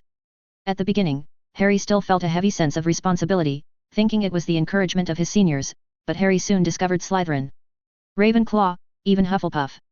From time to time, the students said some inexplicable words to him. This made Harry very depressed, but he couldn't find anything wrong. Captain Wood, after giving an inspiring speech, watched Harry, who was a little absent-minded, reminded him. Don't be distracted by Harry, the game is about to begin. Harry relieved his nervousness and nodded. At this time the gate of the arena also opened, and the Gryffindor players rode out together on broomsticks, and Harry followed behind. Passing through the slightly dark backstage, a wide circular arena appeared in front of Harry. The seats that were usually empty were already full, and Gryffindor's seats came after they came out. There were bursts of cheers. Ron and Neville are holding a huge banner transformed from a torn sheet, on which Hermione has cast a spell, flashing Potter must win in mid-air. Harry was moved, but it was strange that he did not see Yvonne there. After looking around, Harry successfully found Yvonne in the stands near Slytherin, and he was sitting right there, beside Professor Chino. Harry was wondering why Yvonne was sitting here, and then he saw Yvonne smile at himself and pointed the wand in his right hand at the sky. After a while, a pyrotechnic beam shot into the sky and exploded at a height of tens of meters. The faint spots of light converged into the words Gryffindor must win, Harry Potter. Harry immediately felt warm in his heart, and instead of thinking about the problem just now, he focused his attention on the upcoming game. Ivan sighed. After using magic to cheer Harry up, Yvonne began today's mission, staring at Kino. In fact, if it wasn't for the victory or loss of this Quidditch match that was directly related to whether he became rich overnight or went bankrupt instantly, Yvonne would not even intend to have anything to do with Chino this semester. After all, during this time period, apart from the mysterious Dumbledore who may have noticed, Yvonne can be said to be the only person who knows that Voldemort lives on the back of Kino's head. In the first grade, I will be indirectly exposed to the existence of this ultimate boss. Yvonne is still very guilty. Fortunately, Yvonne doesn't need to really do anything, just sit next to him and pay attention to Chino occasionally. Yvonne doesn't believe that Kino dares to chant a spell while being stared at by him. What are you doing looking at me like this? Ivan's gaze from time to time made Kino, who was sitting curled up in the corner, very uncomfortable, as if all his secrets had been seen. Yvonne also realized that staring at Chino straightforwardly at every turn is easy to be suspected, and instead pretended to be curious, and chatted with Chino awkwardly. Professor Chino, I heard that you once met a vampire in the Romanian jungle. Is that true? Ah, yeah, there is such a thing, I finally got rid of it. Chino only agreed. Really? Then teach you how to defeat the surviving zombies in Africa. I also heard that the professor was shocked and fainted when reporting the troll news at the Halloween party. And also, for the first time indirectly chatting with the Dark Lord, Ivan's heart was still very nervous, and he didn't even know what to talk about. Would it be too deliberate to talk about learning things in this cheerful atmosphere? Yvonne had to pick some lighter topics first, for example, some interesting things that happened recently. Enough. Chino couldn't help but interrupted aloud. Originally, With Chino's good temper, he would not easily get angry, but Ivan never chatted at all. Every time he asked the black history I want to forget. Especially for Halloween, as long as you think of Chino, you will get angry. Originally, he pretended to be dizzy at the Halloween venue to remove the suspicion of releasing trolls. It was a manifestation of his high-end acting skills and was highly praised by the Dark Lord. But who would have thought that a giant monster was easily killed by a first-year kid like Ivan? In addition, Professor McGonagall, who had fallen into trouble, used him as a background board to set off the power of the giant monster and put him in the Halloween venue. The fainting incident spread throughout the school. Caused his Chino to become the laughingstock of the whole school overnight, and every time he was in class, he could hear a lot of discussions underneath that his identity as a professor of defense against the dark arts was traded with Dumbledore pie. The most important thing is that he still dare not explain, no matter how hard or tired, he can only hold it silently in his heart. Chapter 36, I have added too much to the college. I have done much for the college, I want to see Deng. Chi returned to his anger. As a ethical undercover, Chino quickly adjusted after discovering that he had lost his temper, looking for a reason in a low tone. Sorry. I'm too tired now, I want to sleep for a while. After speaking, Chino pulled up the hood on his back to cover his head, and went to sleep with his eyes closed in a strange posture of leaning forward. Okay. Ivan shut up decisively, not provoking Chino, anyway, his goal has been achieved. He dared to tease Chino because he knew that Chino could not do anything to him for this little contradiction. In the original book, the Weasley brothers took a snowball and smashed the back of his head. There was Voldemort's snake. Where the face is? Chino didn't even hit Voldemort's face so straightforwardly, which shows that they are the first in their minds to get the Sorcerer's Stone, and everything else can be endured. As for after the fall? Save it. At that time, Chino had no ash left, and Voldemort who had fled could not care about his little role. Seeing that Chino was really closing his eyes and intending to sleep, Ivan also turned his attention to the arena. At this time, the game had entered a white-hot game, and all kinds of small movements continued. A Slytherin batter pretended to score a goal but hit the ghost fly ball towards George not far away with a stick. Fortunately, George temporarily reacted in time and escaped the ball dangerously. Slytherin, this is a foul, this is a foul. Jordan Lee, who is in charge of the commentary, is also worthy of being a senior Gryffindorist. He yelled at Slytherin's foul, and his words were sharp and audible. Professor McGonagall frowned again and again. George on the field was not to be outdone. He joined Fred on the batter who flanked Slytherin from both sides and almost made him hit the railing. But Jordan treats the actions of the Weasley brothers as if he hadn't seen them, and admires their flying skills from time to time. Such a double standard naturally caused the dissatisfaction of the little Slytherin wizards, especially those who participated in the gambling game. If it weren't for the professors watching at the scene, the black magic on the full screen would have been on the stage long ago. Even so, there are still many Slytherin students who are close to throw the debris in their hands towards Jordan. It's not fair to explain the interference in the arena. Shady, this is shady. We ask for a different explanation, or else we will compare it. Jordan was on the stage while dodged the cans, waste paper, and underwear flying around, while continuing his own explanation, until Professor McGonagall couldn't stand it. He asked the two students to pull Jordan away and replace it with Hufflepuff College. Cedric came as an interim commentary. Jordan clung to the railing on the platform, but in the end he lost to the strength of the two and was dragged along. From a distance, he could hear Jordan's unyielding cry. I have done too much for the Academy. I have done much for the Academy. I am innocent. I want to see Professor Dumbledore. Professor McGonagall raised his hand as a silent spell, and the world was finally quiet. Ivan, who is not too far away, looked at Jordan, who seemed to be possessed by a genius, and twitched the corners of his mouth, but he was not worried about what would happen to Jordan. Because they secretly engaged in gambling, Jordan didn't know that, relying entirely on his own blood, he forcibly beat Slytherin. This episode did not involve too much energy from Ivan, because the success or failure of this game still depends on whether Harry can catch the snitch. And Harry was also very powerful. He galloped over almost the moment he spotted the Slytherin, and threw off the two Slytherin pilots who were trying to stop him, and reached out to catch the golden snitch. At this moment, the broom under Harry suddenly shook violently, as if he was trying to throw him from the air. Harry had to grab the broom desperately to prevent himself from being shaken. The sudden change caused an uproar in the audience, and the Weasley brothers even doubted whether any Slytherin student didn't want to lose the game, so they deliberately cast a spell on the arena. The two eagerly looked at Ivan off the court. In the previous agreement, Ivan would handle everything off the court. Ivan was also a little stunned at this time. He quickly turned his head and looked at Chino, who was curling up in the corner and did not move at all. He seemed to have fallen asleep, but Ivan with sharp eyes could faintly see the mouth under the hood. 1-in-1. Silent casting, wandless casting. Ivan's expression was stunned, and he didn't expect that Kino would really dare to make small moves under his nose, and still use such high-end skills. Although the release may not be high-end magic, with this hand, Kino's strength is definitely not as simple as that shown in the original book. It is more than enough to serve as a professor of defense against the dark magic. As for whether he has the help of the Dark Lord, Ivan doesn't know the power of it. After raising Chino's evaluation of strength in his heart, Ivan was a little bit confused. What reason should I use to wake up Chino who was sleeping? Isn't it better than acting? Who is afraid of whom? Ivan gritted his teeth and put on an anxious expression on his face, pressing his hands on Chino's thighs and shaking them wildly. www.mtlnovel.com Professor Chino, look, Harry's broom seems to be a problem. It's almost falling from the sky, you quickly think of a way to save him. Under Ivan's vigorous shaking, the hood on Kino's head was directly shaken, revealing a stunned face and a big mouth that had not been closed. Unfortunately, Professor, you didn't see it. It was really thrilling just now. After seeing Harry regaining control of the broom, Ivan quickly removed his hands from Chino's lap, his face covered. A look of fear. On the stands, there were many people who cared about Harry as much as Ivan. Among them, Malfoy stood up from his seat with excitement, looking forward to when Harry would fall from the sky. In this case, the Ivan would have to hand over all his savings and live the hardships of the first half semester with difficulty. Malfoy can only think of this way of revenge when he thinks he is not an opponent.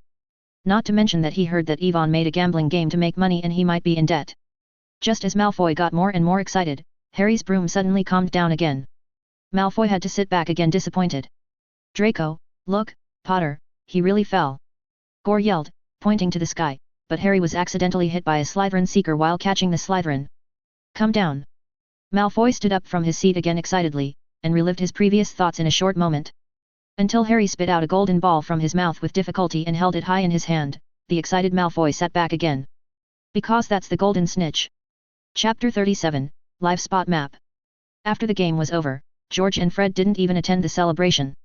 They couldn't wait to find Ivan, and the three gathered quietly in an empty classroom. Ivan also piled up 15 gold gallons from this harvest, as well as a large amount of silver CK and copper nat on the table. According to the previously negotiated share agreement, Ivan took 40% of it, a total of 6 gold gallons, 19 silver sykes, 28 copper nats, and the rest belonged to the Weasley brothers. Ivan's gains actually include those who bet against Malfoy. So much. George looked at the money on the table and said excitedly. Don't think they could take out 5 gold gallons before, but it was the two of them that have survived these years, but like now, they can easily make so much. If we could come once a year, wouldn't we have made a fortune?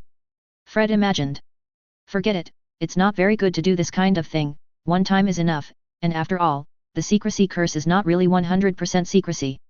If this continues, someday problems will arise.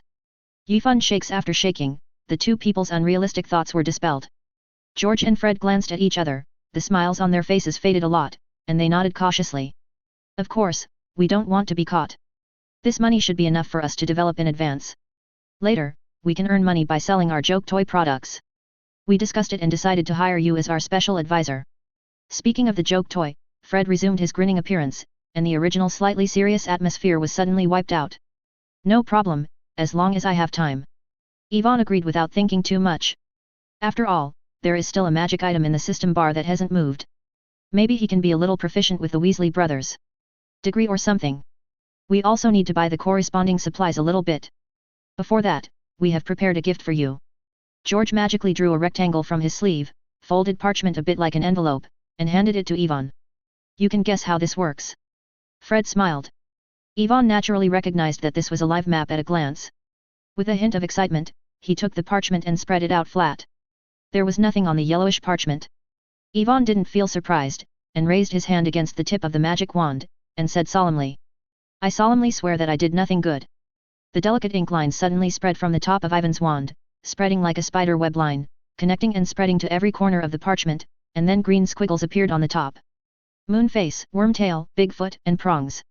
Gentlemen who provide help for magical prank makers. Introducing Live the map. The moment Ivan got the live spot map, his eyes swept to the vivid names on the map. Harry, Ron, and Hermione's names are in Gryffindor's lounge. Ivan guessed they were celebrating Quidditch's victory. Ivan tried to find it again, and he saw Peter Pettigrew not far away. Name. Ivan has always been very strange in his previous life. The Weasley brothers, who hold the map of the survival point in his hand, have not discovered why a guy named Peter Pettigrew is following their younger brother for several semesters. Now Yvonne realized that after getting the map of the life spot, this map is not omnipotent. Or maybe the parchment is too small, and Hogwarts is too huge, it can only roughly distinguish the approximate area where everyone is located, plus thousands of names of students and professors are mixed together, dormitories and lounges are even more names. Where there is a little dwarf, Peter is not conspicuous at all. Yvonne immediately found Chino's position, wanting to see if the words Tom Marvolo riddle appeared next to him. Soon, Yvonne found Chino in the professor's office, but unfortunately there is only his name on it, and I don't know if it's because Voldemort is not a living person now. Yvonne was thinking, but the Weasley brothers were shocked by Ivan's proficient operation techniques. When they first got the life spot map, it took a long time to successfully crack it. Yvonne, have you used something similar before? George asked. Yvonne shook his head and explained. No, it just happens to have some understanding of the creators of the life spot map. By the way, how could you give me such a precious thing? Yvonne curiously asked. The importance of the map to the Weasley brothers who are keen on doing things in school is self-evident. It can be said that with this thing, the Weasley brothers do not have to worry about being caught in the school for anything. You reading www.youcancha.com. The smile on George's face narrowed slightly, looking at Jin Jialong on the table. Fred and I don't know what you want so much money for, but we guess you won't stay in school honestly after you get the money. We have written down all the contents of the Hwadian map. It is in your hands and more useful than ours. Yes, we don't want any accidents with the special counselor we just found. Fred patted Yvonne on the shoulder. Thank you. Yvonne was a little touched in his heart, but did not say any more words of thanks, but silently remembered it in his heart. If he is able in the future, he will try to rewrite the result of Fred's death. After all, the two brothers are still quite interesting. By the way, have you been to Hogsmeade Village? Yvonne put away the map of the spot and asked aloud. Of course, you were going to go there. Fred hesitated. He and George had actually hesitated before handing over the map to Yvonne. They were worried that he would slip out of Hogwarts and then go some dangerous places. I didn't expect that Yvonne just wanted to go to Hogsmeade Village, it was relatively safe there. The two did not conceal it, and they told all the information about Hogsmeade Village that they knew. Holding a life spot map, George and Fred naturally also sneaked out, but they didn't go out for a long time each time, and they knew very little about it. After talking about some interesting incidents that happened between the two of them in Hogsmeade Village, George hesitated for a moment and said to Yvonne solemnly. Although you are the hero of our Gryffindor and killed the troll again, I still want to remind you, be careful, the wizards outside are not as stupid as the trolls. Chapter 38, Infiltrate Hogsmeade Village. Saying goodbye to the Weasley brothers, Yvonne returned to the Gryffindor lounge alone. On the way, Yvonne also found that there was an additional piece of information about the life spot map in the magic items in the system bar. Magic item, living point map. Magic, strong. Description, this is a map that records Hogwarts School of Witchcraft and Wizardry. It can show all the living people in this school of witchcraft and wizardry. Unless some special methods are used, no one can escape its detection. The powerful magic power made Yvonne very surprised, but after thinking that the map of the life spot could even monitor Dumbledore's whereabouts, Yvonne took it for granted. I don't know how James Potter, Sirius, and Lupin made such powerful magic items more than 10 years ago. Peter, the dwarf star close at hand, may also know something. Yvonne, who has a life spot map, actually has the ability to report on Peter Pettigrew, but Yvonne is not prepared to do so. First, Sirius came because he saw the spots in the newspaper, but his suspicions had not been cleared before, and he didn't want to face Dumbledore again in a short time. After had a life spot map in his hand, Yvonne became more sure of his plan to sneak out to buy the necessary potions. All he needed was a free time. In the Gryffindor lounge at this time, Harry, Ron, and Hermione gathered around the burning stove, but the expressions on everyone's faces were not as relaxed and happy as Yvonne thought. Hey, Yvonne, where did you go? Seeing Yvonne coming in from outside, Ron immediately pulled Yvonne over. You have to ask your two brothers. Yvonne answered briefly, and then changed the subject. Are you here to celebrate Harry's capture of the snitch? Come on, we were discussing why my broom suddenly lost control during the game. Harry shook his head. Snape must have done it. Ron said angrily. Yes, I saw Professor Snape doing bad things with my own eyes before, and that happened to be when Harry's broom had a problem. When Harry's broom returned to normal, Snape shut up. Hermione didn't have it this time. Standing on Snape's side, after all, this was what she saw with her own eyes, and Harry was one of her best friends. Since Yvonne handled the problem in time this time, Harry was already safe before Hermione had started to act, so there was no fire in the stands. Yvonne listened to the three of them talking about the possibility of Snape murdering Harry, and after thinking about it, he retorted. Harry, it was Professor Chino who caused your broom problem. I sat next to him before and interrupted his spelling. Yvonne briefly explained what he found Kino pretending to be sleeping and casting a spell, but Harry couldn't believe it. Professor Chino? How is this possible? Then Hermione, why did you see Snape also chanting a spell? Ron refused. Obviously one of them will recite the anti-curse again to save you. If Chino is saving you, then he doesn't have to hide like this at all. Yvonne explained to them. Perhaps Professor Chino is afraid of Snape's revenge. Harry said stumblingly. Actually, after Yvonne said this, Harry had already believed a little bit, but in his heart, Harry could not accept the possibility of Snape saving him. Ron and Hermione were also skeptical. Every time Snape was in class, Snape's eyes and behavior were clearly that he wanted Harry to die. Yvonne sighed and didn't make much excuses for Snape. After all, the entanglement in it was too complicated, and it would be better for the person involved to talk about it in person. I can only say that Snape caused too much hatred in Gryffindor. Anyway, you should stay away from them this semester. Yvonne could only remind in the end. But I'm far away from them. But some of them are ready to kill me. Harry said angrily.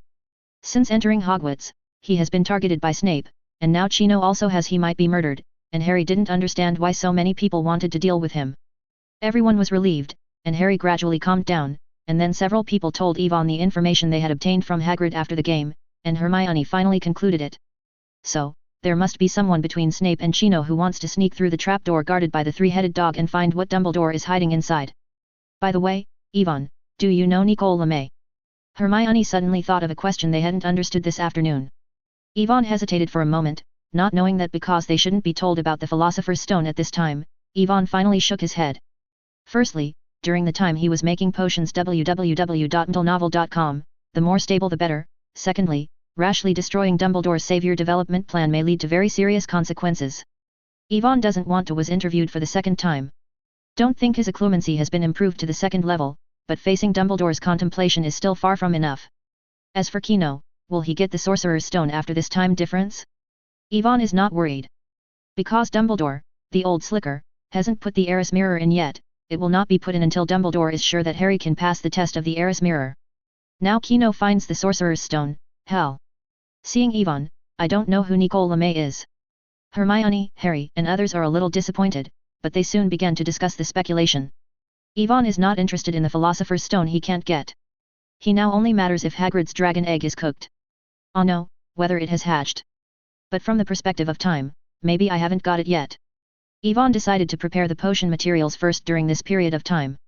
2 days later, Yvonne quickly found an opportunity. After a boring lesson on defense against the dark arts, the whole afternoon was a pleasant break. This time is enough for him to visit Hogsmeade. After repeatedly confirming that there was no one beside the secret road leading to Hogsmeade Village on the map of the life spot, Yvonne tapped the statue of the one-eyed witch with a magic wand, and whispered left and right separation. There was a slight sound, and the hunchback of the statue separated from the main body, revealing an irregular passageway. Yvonne waved his wand and used the light curse to sneak into the short and narrow secret passage. Chapter 39, Sorry, I don't sell ecstasy to the little wizard here. After a long walk, when Yvonne reached the end and opened the trap door, he found himself in a cellar full of cardboard boxes. Yvonne knew that this should be the Honeyduke candy shop in Hogsmeade Village. Squeak! Yvonne carefully pushed open the door of the cellar, but he didn't see the overcrowded scene he imagined, and the spacious storefront was a bit empty. Is also right, it is not Christmas, nor the weekend, those little wizards above the 3rd grade don't have much time to come here, Yvonne thinks so. Due to lack of cover, Yvonne was caught before the plan of slipping away quietly could be implemented. Hey, boy over there, when did you come in? The boss of the Honeyduke is a kind wizard, always wearing loose robes, but when he saw Yvonne wandering around his cellar, he immediately scolded. Just now, maybe you didn't see it. Yvonne didn't panic, but joked very casually. Ivan's casual attitude made the boss of Honeyduke dispel his idea of stealing candy, his tone became much better, and he ridiculed. You should have sneaked out of Hogwarts, right? The little ghosts in the 3rd grade are not as short as you. No wonder I didn't see you just now. Ivan's mouth twitched, regretting that he hadn't learned a forbidden spell. He was already considered advanced in the 1st grade, okay? Yvonne took out a silver crinkle from his pocket depressed and put it on the table. So, don't you plan to sell me candy? Of course, the boss of Honeyduke collected Yinxie K at a speed that Yvonne could not see clearly, and backhanded out a lot of snacks from the cabinet and introduced them one by one. What are you going to buy? BBB candy? Chocolate frog? Bibidoo beans? How about some cockroach pile? That is your principal's favorite. Bought some like Yvonne, and curiously plucked up the courage to try Dumbledore's favorites. I have to say that the cockroach pile looks really disgusting, and it looks like a large cockroach. Ivan carefully broke off his legs, endured the nausea, and tasted it, only to realize that it was sweet, obviously made with syrup, but it was a bit crispy on the bite, as if he was really chewing on bugs. By the way, do you know where there are potions in Hogsmeade Village? Ivan took a few more bites of chocolate frogs and bibido beans before pretending to ask casually. There is only one potion shop in Hogsmeade. The boss of Honeyduke suddenly became serious, and looked around. Ivan was playing drums in his heart, and when he was thinking about whether he had said something wrong, he saw the boss lean down and lowered the volume. If you want to buy ecstasy, you'd better go to Diagon Alley. Recently, the investigation here is very strict. Old Rick doesn't sell those contraband. Fascination agent? Ivan rolled his eyes. What did he do to buy that thing? He is only 11 years old this year, can he be motivated and powerless? Ignoring the wretched smile on the boss of the Honeyduke when he left, Ivan turned all the way into the alley, only to see a half-down sign on which the word potion could be seen faintly, and it was full of weird and unpleasant smells. The smell of potion. Ivan covered his nose and entered it. He didn't see the boss here.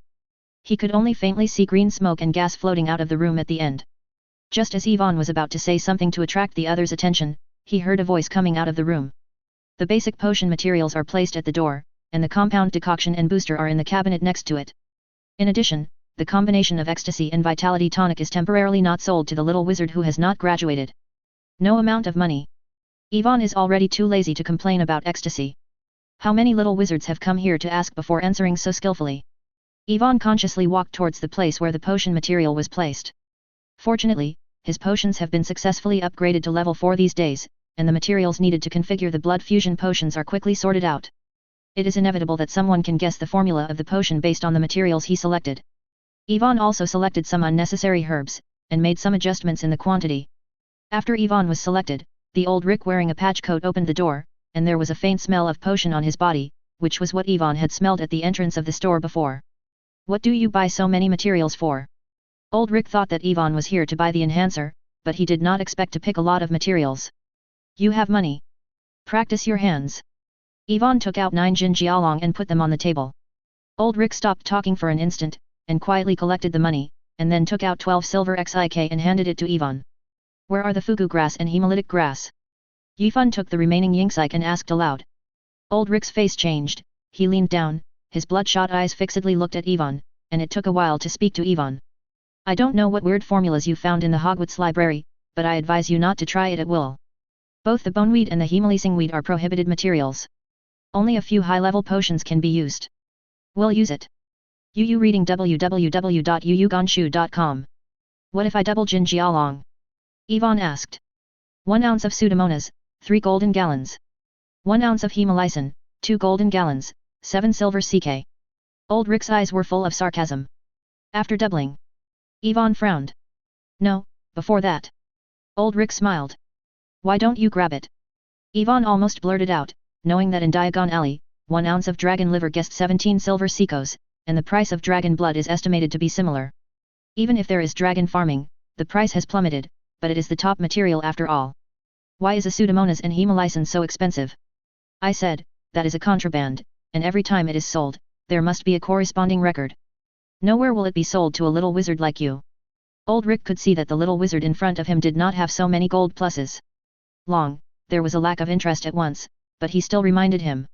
And even if you pay, I can't give it to you now, it will take a while. Ivan sighed, and dispelled the idea of obtaining pseudomonas and hemolysin by purchasing. I had made a lot of money from gambling games before, plus what I had originally in my hand, the total was only 11 gold gallons, and I wanted to buy all the materials. Ivan also considered whether to use fluo powder to send it to Diagon Alley to confirm the price, so as not to be pitted by Old Rick. But Diagon Alley is much more dangerous than Hogsmeade Village. At any rate, there are often third-grade little wizards wandering here alone, so both the Ministry of Magic and Hogwarts College have strict supervision here, and the safety is self-evident. This is why Ivan dares to come here alone. The reason. Chapter 40, Christmas. In Diagon Alley or Knockdown Alley, unless the compound decoction is brewed or the strength is improved, Ivan is not going to go. Going there alone is too dangerous for a first-grade little wizard. Ivan turned around and left. Before leaving, he bought a bottle of deodorant that eliminates the smell of his body. After throwing 12 silver sykes to the Old Rick, Ivan left here without nostalgia. He knew that there must be a place where there must be a boneweed and hemolysin, and that is in Snape's potion storage room. Although there is a big risk in doing this, Yvonne has no other way now. Returned along the same path. Fortunately, the boss of the Honeyduke was entertaining the guests, and Yvonne was able to pass through the cellar smoothly. Coming out of the secret tunnel, Yvonne went to the responsive house for the first time. I want a place to refine potions, Yvonne said. In the next moment, Yvonne opened the door of the House of Requests, and he has come to an unfamiliar space, surrounded by many bottles and pots, and a lot of equipment for making potions. The only thing Yvonne felt sorry for was that the cabinets and bottles used to store potions were empty, not even the most basic herbs. There is a room for all requests, and sure enough, there are restrictions. Yvonne said disappointed. Originally he wanted to try if he could prostitute some potion materials for nothing. Yvonne found a cabinet and stored all the purchased materials in it, so that he can take it directly when making potions later, leaving only the deodorant that can eliminate his own odor. After doing all this, Yvonne turned and left without nostalgia. On the way, sharp-eyed Yvonne also happened to see the sneaky Chino wandering on the 4th floor. Ivan's heart moved, and he took out the map to confirm the location of Snape and the other professors and principals. A plan suddenly appeared in Ivan's mind. In the next few weeks, Yvonne watched Snape's movements on the LifePoint map and occasionally looked at Chino's. Unknowingly, the time had come to Christmas. As December entered, the weather became more and more cold, and a few days before Christmas, there was a heavy snowfall of goose feathers. When Yvonne woke up in the morning, he found that the outside was covered with a thick layer of snow. Harry and Ron even shivered with cold, and had to add a few more sweaters to the large wizard robe. Yvonne took the two of them to the fireplace in the lounge to cook a fire, and used the Transfiguration curse to create transparent wind shields to block the ventilation openings, so that the whole lounge could be warmer. But this has suffered the owls who delivered letters. Several of them directly hit the side windshield. A large number of envelopes were scattered all over the floor. Yvonne went to the window and removed the windshield. Outside the window, poor Chino was being hit by a bunch of magical snowballs. Yvonne even saw one of the snowballs that looked very solid and hit the back of Chino's head very accurately. Yvonne couldn't help but sweat for the Weasley brothers. It is estimated that these two guys dare to spoof Chino this way. I don't know if this is the pinnacle of their lives. In the afternoon, Yvonne and Harry and the others finished the last potions class. The whole Hogwarts was boiling, because tomorrow is their long-awaited holiday, and more importantly, they can finally go home. However, Yvonne is not happy at all, because he doesn't want to go back at all. At least it is safer to stay in school until he can figure out his memory. So when Professor McGonagall came to register the student list, Yvonne did not hesitate to sign it, and Harry did the same. Yvonne, are you not going to go back? Harry asked strangely. Well, how can I feel at home in school at home? Yvonne replied with a smile. Harry seemed to have found sympathy with Yvonne. He even wanted to stay at Hogwarts forever instead of returning to his so-called uncle's house. What makes Harry even more happy is that the Ron and Weasley brothers will also stay, because their parents are going to Romania to visit Charlie this year. The only pity that Harry felt was that Hermione had to go home, otherwise this Christmas would be perfect. Yvonne, Harry, and Ron were blocked by Malfoy on the way back after signing the agreement to stay in school. Hey! Look what I found! A few kids who no one wants to stay in school, Malfoy yelled at Harry exaggeratedly, then turned to Ron. And Weasley, your mother must think that she gave birth to too much so she doesn't want you. Malfoy! Ron rushed up angrily with a punch. Malfoy drew out his wand and wanted to cast a counterattack. His two followers, Bang Crab and Gore, also surrounded him. Faster than them, Yvonne took Malfoy's wand directly with a disarming spell. The remaining two silly big men who only use fists, Ivan's two leg-locking spells made them fall to the ground. Malfoy, who had lost the ability to resist, had to take Ron's right uppercut head-on. Ron still wanted to keep doing it, but an invisible barrier appeared in front of Malfoy to block Ron's fist. www.mentalnovel.com. Snape stepped down the stairs with a stern face. Randomly waving the magic wand dispelled the magic of Crabbe and Gore, and then looked at Yvonne and others. Assault classmates on campus, wanton abuse of magic, Gryffindor was deducted 10 points. Professor, it's Malfoy. Harry wanted to argue, but unexpectedly Snape spoke again. 15 points are deducted now. Yvonne stopped Harry and Ron who were about to continue speaking.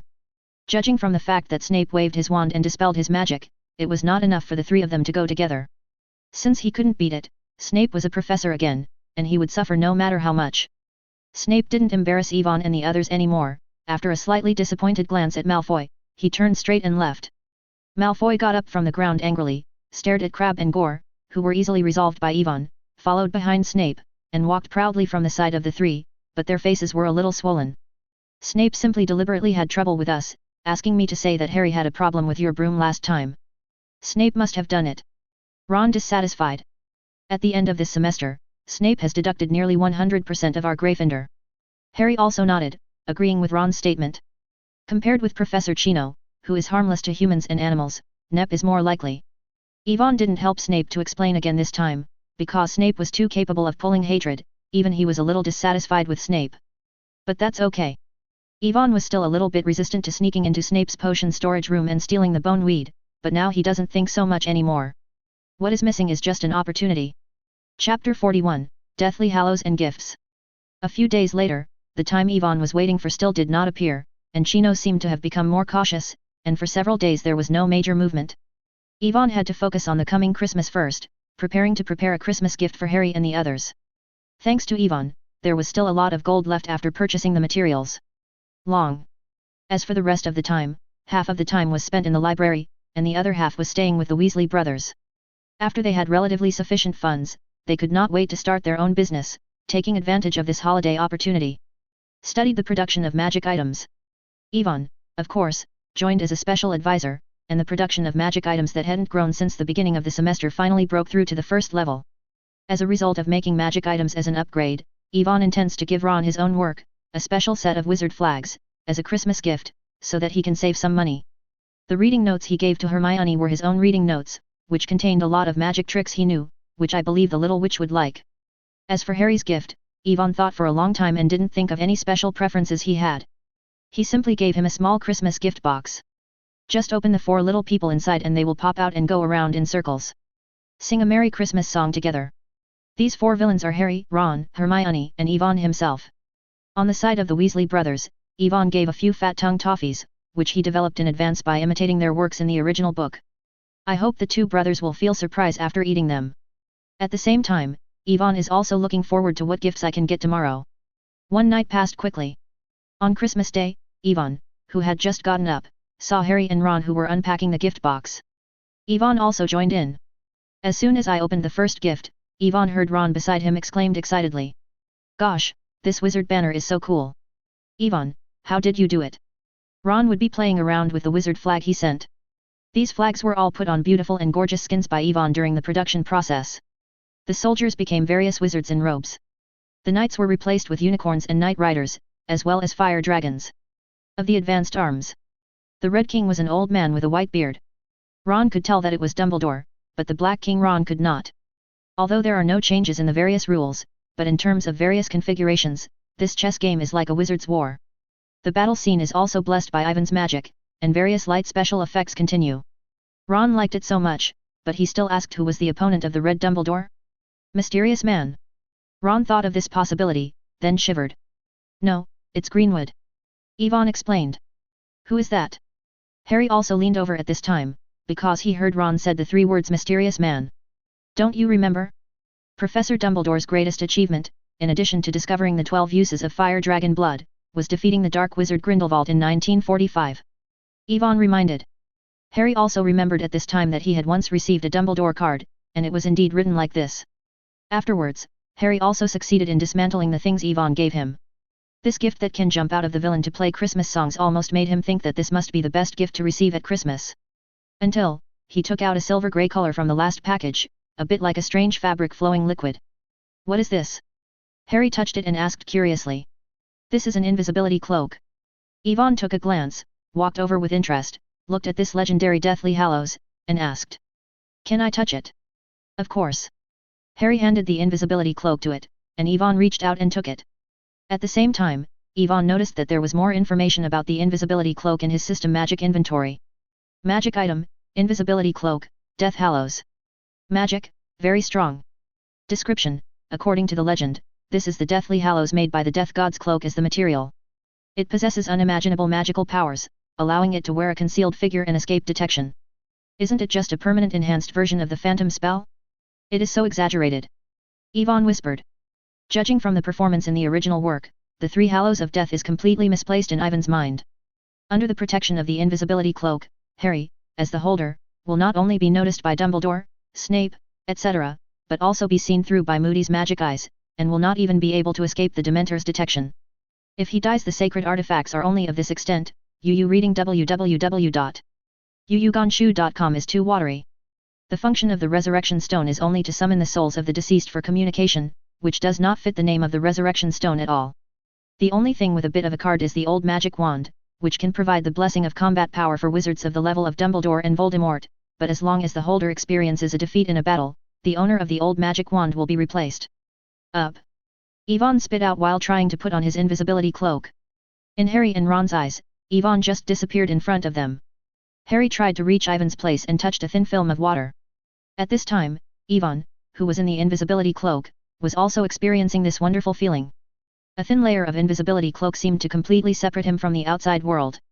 Ivan looked at it from the inside, and there was always something in the outside world. Kind of hazy unreality. Ivan tried to walk a few steps, and made a deliberate voice asking if Harry and the others could hear it, and finally came to the conclusion that the invisibility cloak can indeed play a role in isolation, but there is still a gap with the complete invisibility he imagined.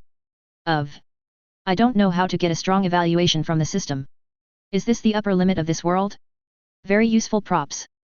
After experimenting for a while, Ivan took off the invisibility cloak on his body and returned it to Harry without any lingering feelings. Because he wants to achieve the same effect, he can go to the Forbidden Book area to learn the Phantom spell, which consumes more magic power and cannot last. Harry and Ron were also excited to experience the effect of the invisibility cloak, while Ivan turned over his Christmas present. Is a bag of candies, 2 round irregular objects, a notebook, 10 gold gallons, and a meniscus pendant with his name engraved on it. Chapter 42, Roar Letter and Special Christmas Gift. 10 of the Jinjialongs were given by Harry. Ivan was puzzled at first, and then after thinking about it, he realized that it should be because Harry always remembered his lack of money. Since it was a gift, Ivan finally accepted it as insurance. Among the remaining gifts, the signature on the notebook is Hermione, and the content is all the notes that Hermione has recorded during class since the beginning of school. The thick one is about the same as a book. Ivan smiled. This girl actually thought of going with him. Which 2 round, unidentified objects were sent by the Weasley brothers, there is no explanation, but how does Ivan look like the big dung eggs used for pranks in the original book? Ron gave a bag of cheap candies. Ivan tried to see how it was different from other bargains, but he didn't get anything. I didn't know you would give me such an interesting thing. I thought it was a bag of candies. Ron, who was playing the new wizard flag with Harry, noticed Ivan's movements, and his freckled face suddenly rose. Flushing, some stammered. It's nothing, the candy is also very good, enough for me to eat for a few days. Ivan waved his hand quickly, saying that he didn't care, it was just other high-quality gifts, which made him think Ron's gifts were also available. What is the difference? And the candies you gave Ron are delicious. Harry opened the same style candies from Ron on the table, took out one and threw it in his mouth, but his complexion changed slightly when he bit it down, but still smiled happily. Under the comfort of the two, Ron recovered from the embarrassing situation. No way, Mrs. Weasley only gave him 2 silver coins as pocket money before he went to school. No matter how he saved it, he already spent almost the same. After comforting Ron's fragile heart, Ivan turned his attention to the last gift. The most important thing is that this is a Christmas gift from his mother, Aisha. It was a shimmering crescent-shaped pendant with an envelope attached to the bottom of the pendant. The style looked different from the others, and it would spontaneously move. Ivan had already realized something was wrong. This is a roaring letter. As expected, in the next second, the letter flew into the air and shouted loudly. Ivan Halls. Who allowed you to sign an application for staying at school without permission? There was not even a letter of inquiry before Christmas. I waited for you at the station for 5 hours, 5 hours. If it weren't for me sending a letter to your principal, almost thought you were missing or died in Hogwarts. The sharp high notes kept reverberating in the small bedroom. Even if Ivan lifted up and covered his ears, it wouldn't have much effect, because these voices seemed to have magical powers and couldn't be blocked at all. The screams lasted for half an hour, and the whole letter stopped after I was scolded by Ivan. Finally, I did not forget to warn Ivan that the crescent-shaped pendant on the table must be carried at all times without her. The consent must not be taken off privately. Harry and Ron were also frightened by this yelling letter, until the scream disappeared and Ron rubbed his ears and almost thought he was deaf. Ivan, who sent you this roaring letter? This voice is so loud, it's almost like my mother. Ron asked. Of course it is my mother. Ivan sighed helplessly. He said that he always felt that he had forgotten something before. It turned out that he had forgotten to send a letter to his never-before-seen mother Aisha at Christmas. But he can't be blamed for this. After all, it's too late to hide in Ivan's heart, so how can he actively contact him? Is your mother not so kind to you? Just like my uncle's family. Harry said sympathetically. In his opinion, he will stay in school for Halloween. Except for the temporary absence of his family like Ron, he can only be like him. This is the case. It's just a little contradiction, not so exaggerated. Ivan shook his head, he didn't even figure it out. In fact, after learning occlumency, Ivan has been able to organize the memories remaining in his brain on his own. Although it is not complete, he has also extracted a lot of valuable information. For example, his home is in a dark magic shop in Knockoff Alley.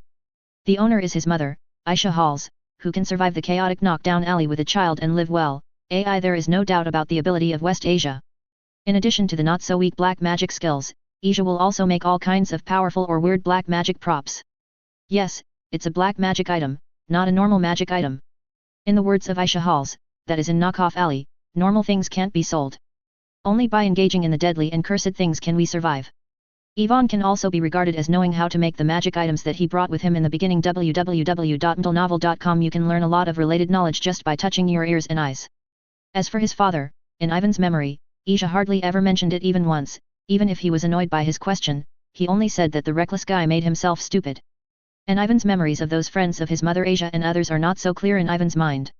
The only thing Ivan felt fortunate was that in his memory Asia's hands and wrists were as white as clouds, and there was no so-called black magic mark, that is to say, it was not from Voldemort's side. But even so, the identity of the Black Wizard is still unwashed. Ivan looked at the crescent-shaped pendant on the table a little bit nervously, wondering if there was any black magic blessed in it, and giving him a super distance punishment or something. Somehow, it's also a relative. It shouldn't be so scary, right? Ivan swallowed, and finally guessed that it should be tracking, or there is a locator that can determine his location.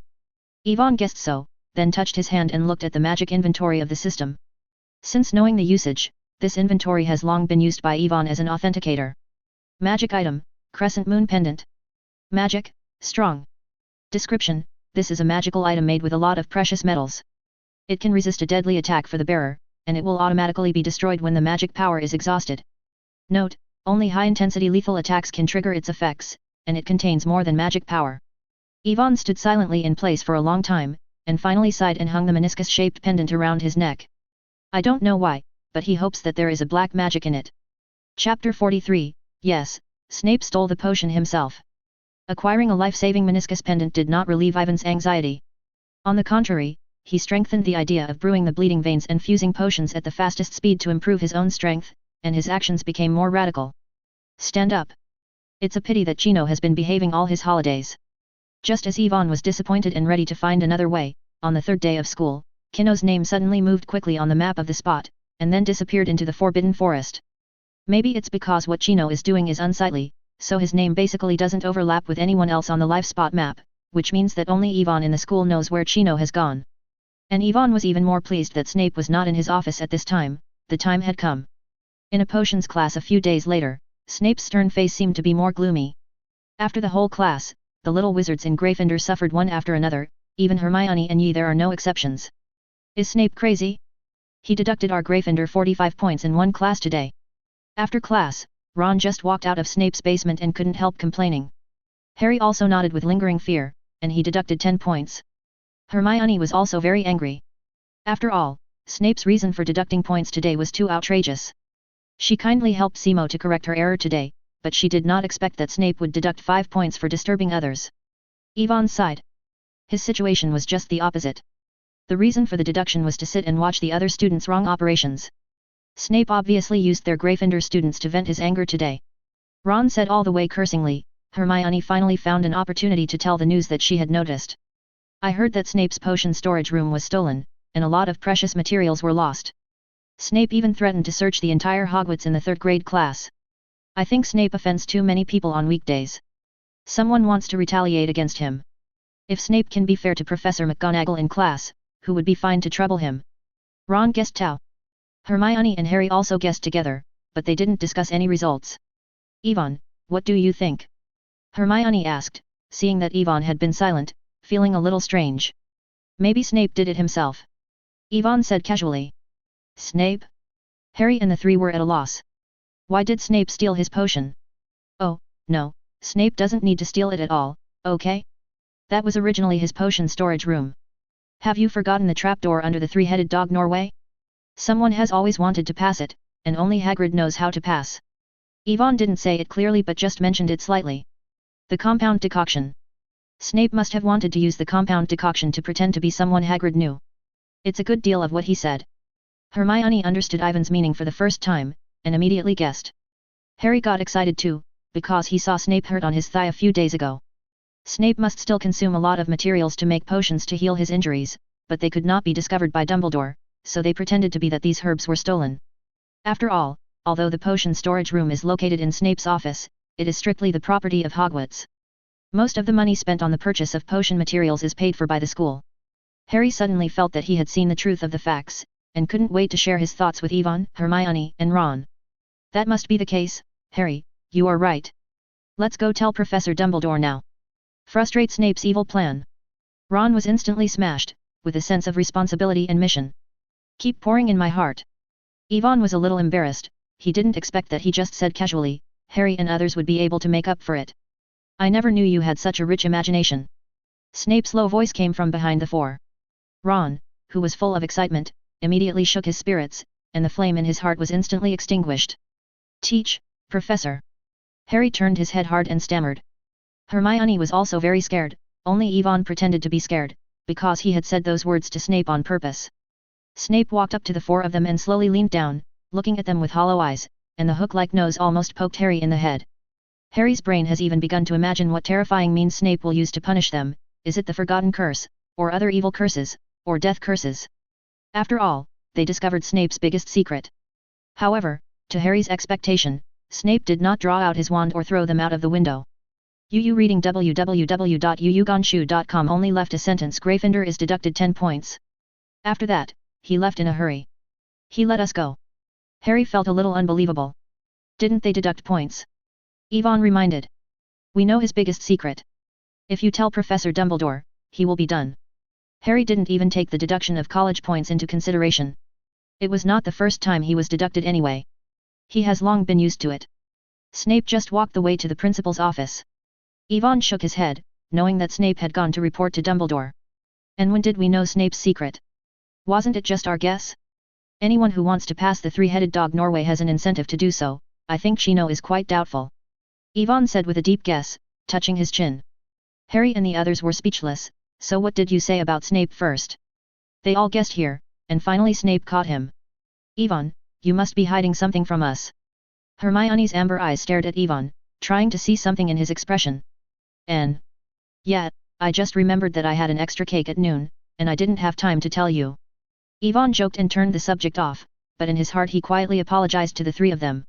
Snape's lost potions were naturally he stole them, and in order not to be discovered, he also took some materials for making compound decoctions and healing injuries. As for the others, he also took a little bit more easily. Is to confuse the audience.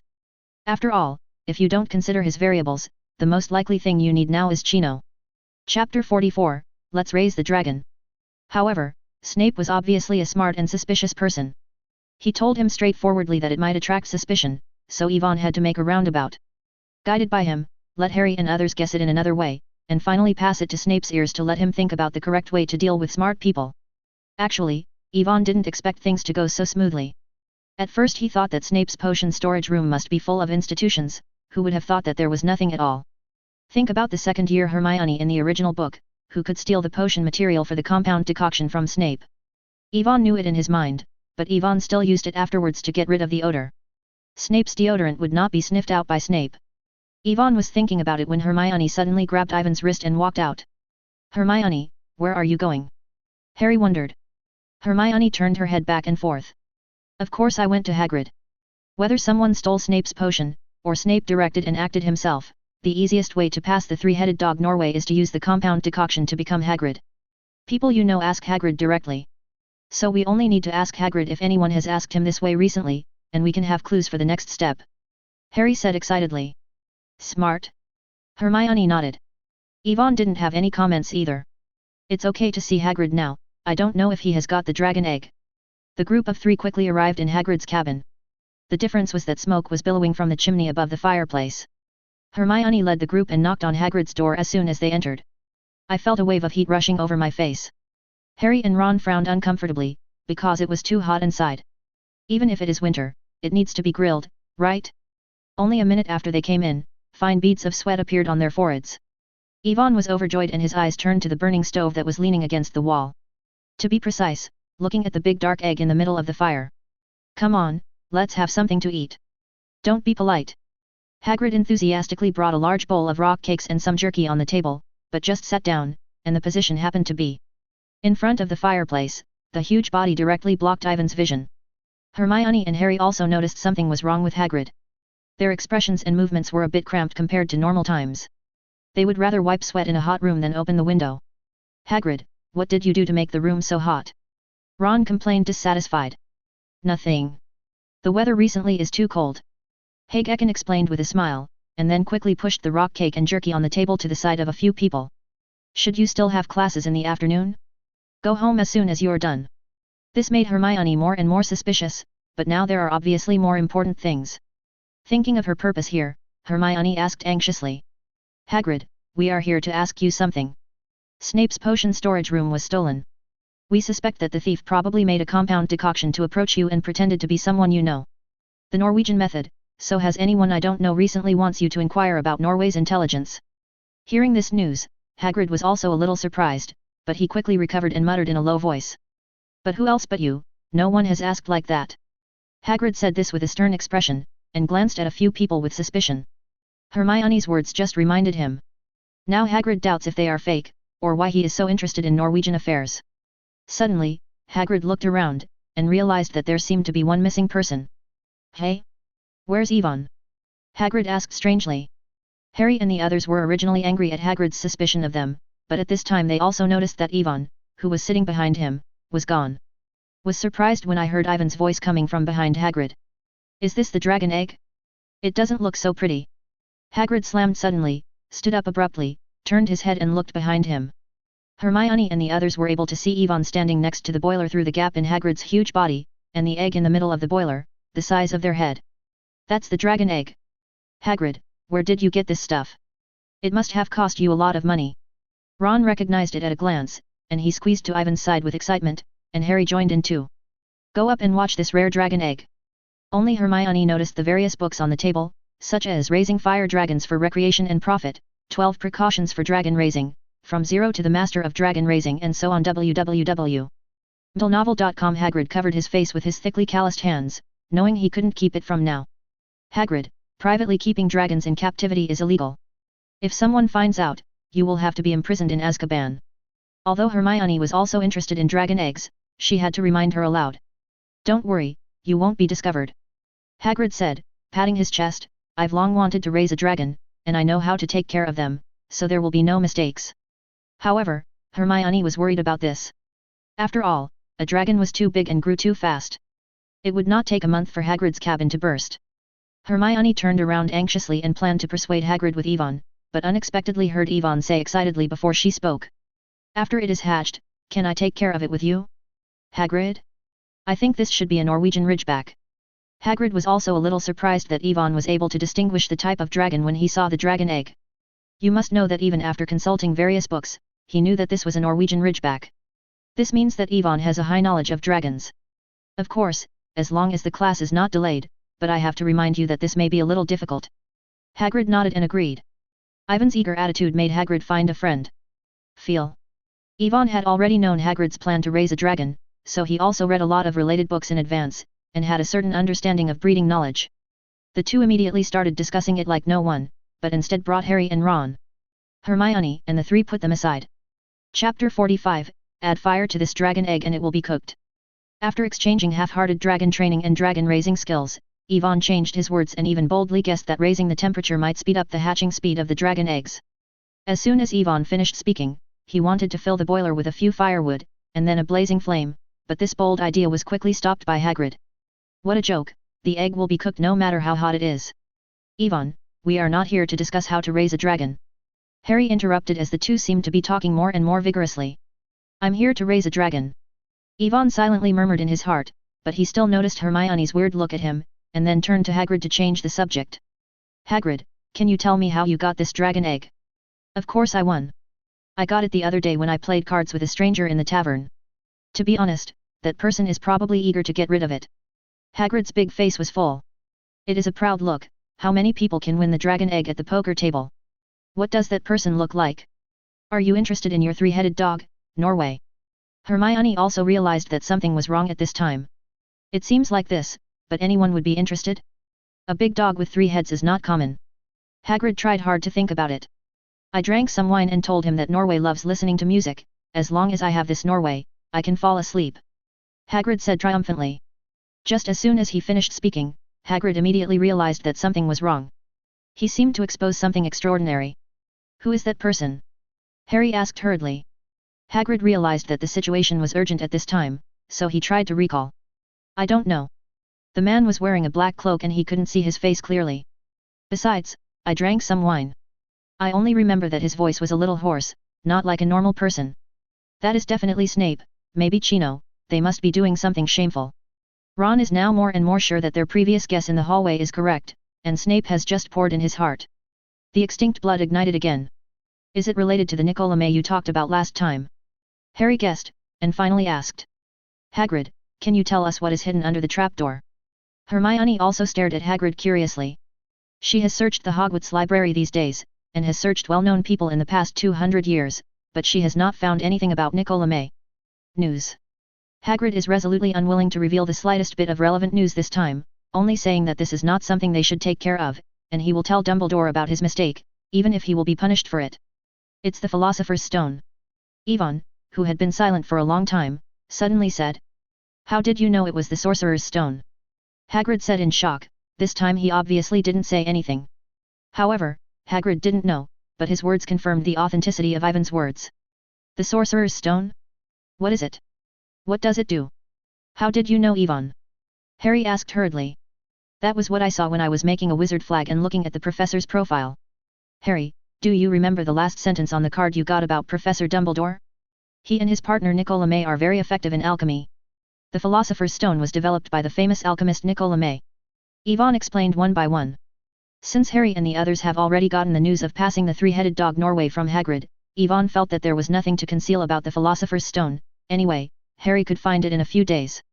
As for its function, the Sorcerer's Stone can turn any metal into pure gold, and it can also make an elixir, so that people who drink this medicine can live forever. His maker Nicolamay has more than 600 this years old. Saying here, Yvonne is also a little envious, but this is something that can achieve immortality after getting it, and I don't know what kind of mentality Nicolamay will destroy such a thing. If Yvonne hadn't understood that the Philosopher's Stone was a fishing bait deliberately set by Dumbledore, and was under Dumbledore's supervision at all times, he could not help but want to break through and steal it. Yvonne is still like this, not to mention Harry and the others who first heard of the powerful abilities of the Sorcerer's Stone. Dian Shikengjan represents endless wealth. The elixir can make you immortal. It can be said that getting the Philosopher's Stone means getting everything they want to have. No wonder Snape or Professor Chino are going to take the risk to hit its attention, a magic stone that can make gold, who can resist his temptation? Ron couldn't help but sigh. Fortunately, Harry, Ron, and Hermione are only 11 or 12 years old, and immortality is not yet attractive enough for them, except that Ron has a little fantasy in his heart how he should use the magic stone to make money. www.novel.com. Neither Harry nor Hermione had much thoughts about the Philosopher's Stone.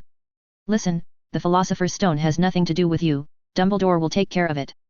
Hagrid had to interrupt their discussion and solemnly reminded. Yvonne also nodded.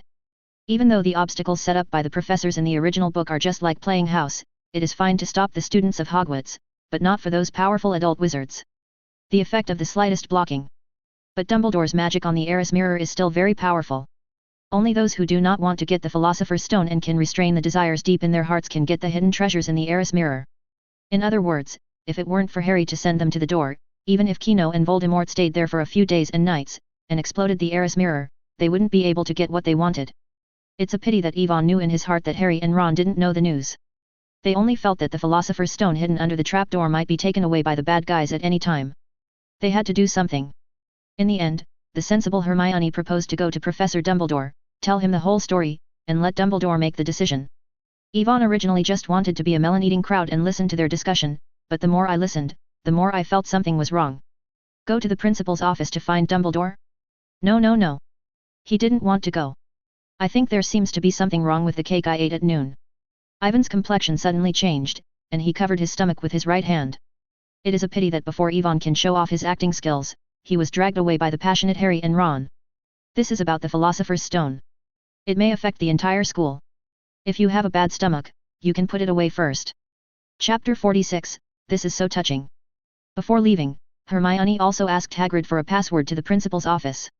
For this reason, Hagrid specifically begged them not to talk to Dumbledore about hatching the dragon egg, and Harry also agreed. Cockroach pile. In front of the extremely ugly guardian stone beast, Hermione said aloud the password of the principal's office, and the hidden secret tunnel slowly opened. Came to the principal's office again, Ivan no longer had the first panic in his heart. Anyway, he now knows occlumency, even if his level is not high, he can barely make do with it. After all, they are 4 people, and Dumbledore's attention cannot be focused on him. Professor Dumbledore isn't there. A group of 4 people stepped into the principal's room, all items were neatly arranged, but there was no one inside. Harry was disappointed. Ivan was also a little confused. According to his speculation, Dumbledore should have just listened to Snape's report. Did they go to Chino as soon as they got the news? After mourning for Chino in his heart for a second, Ivan found that there was something different in the principal's room from when he came last time.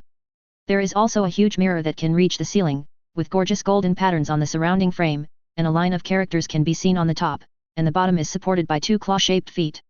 Everything looks like that. Out of the ordinary. Was placed so conspicuously that it was obviously not only Ivan who found it, but Harry stood in front of the mirror even more fascinated, looking at it in a dazed manner for a long time without regaining his senses. Harry, what are you looking at? Ron walked over and patted Harry on the shoulder. Can't you see? There are 2 people in this mirror besides me. I think they may be my parents. Harry couldn't help but slowly stepped forward. In his eyes, the mother in the mirror, he extended his arm to him, and Harry did the same, but in the end all he touched was the smooth and cold mirror surface. Is there? Why didn't I see your parents inside? Ron leaned in curiously. He wanted to see what Harry's parents looked like, but he saw another scene. What I saw was that I became the chairman of the student council, which is awesome. Ron described his handsome appearance in the mirror wearing the prefect badge, and happily told Harry that maybe this mirror could predict the future, the one in the mirror must be the future self. Hermione looked at the look of Harry and Ron drunk in front of the mirror very worried, and cautiously did not look directly at the mirror, but warned. Understand this thing, you better stay away from that mirror, maybe it is some dangerous black magic item. Isn't it? This is in the principal's room. Ron said carelessly, but when he turned his head to see Harry staring at the camera and couldn't move his eyes, he felt a little guilty. Eris mirror. Ivan sighed softly while looking at the mirror. It seems that his previous guess is not wrong. Dumbledore, the old skater, didn't plan to put the mirror in the Philosopher's Stone where it should be before he was sure that Harry could pass the test of Eris's mirror. Eris mirror? Is this its name? Do you know it? Harry asked anxiously at this time, ignoring the memory of his parents in the mirror. I saw it in a book. Ivan nodded, but didn't tell Harry that the book's name was Harry Potter and the Philosopher's Stone. What's the use of it?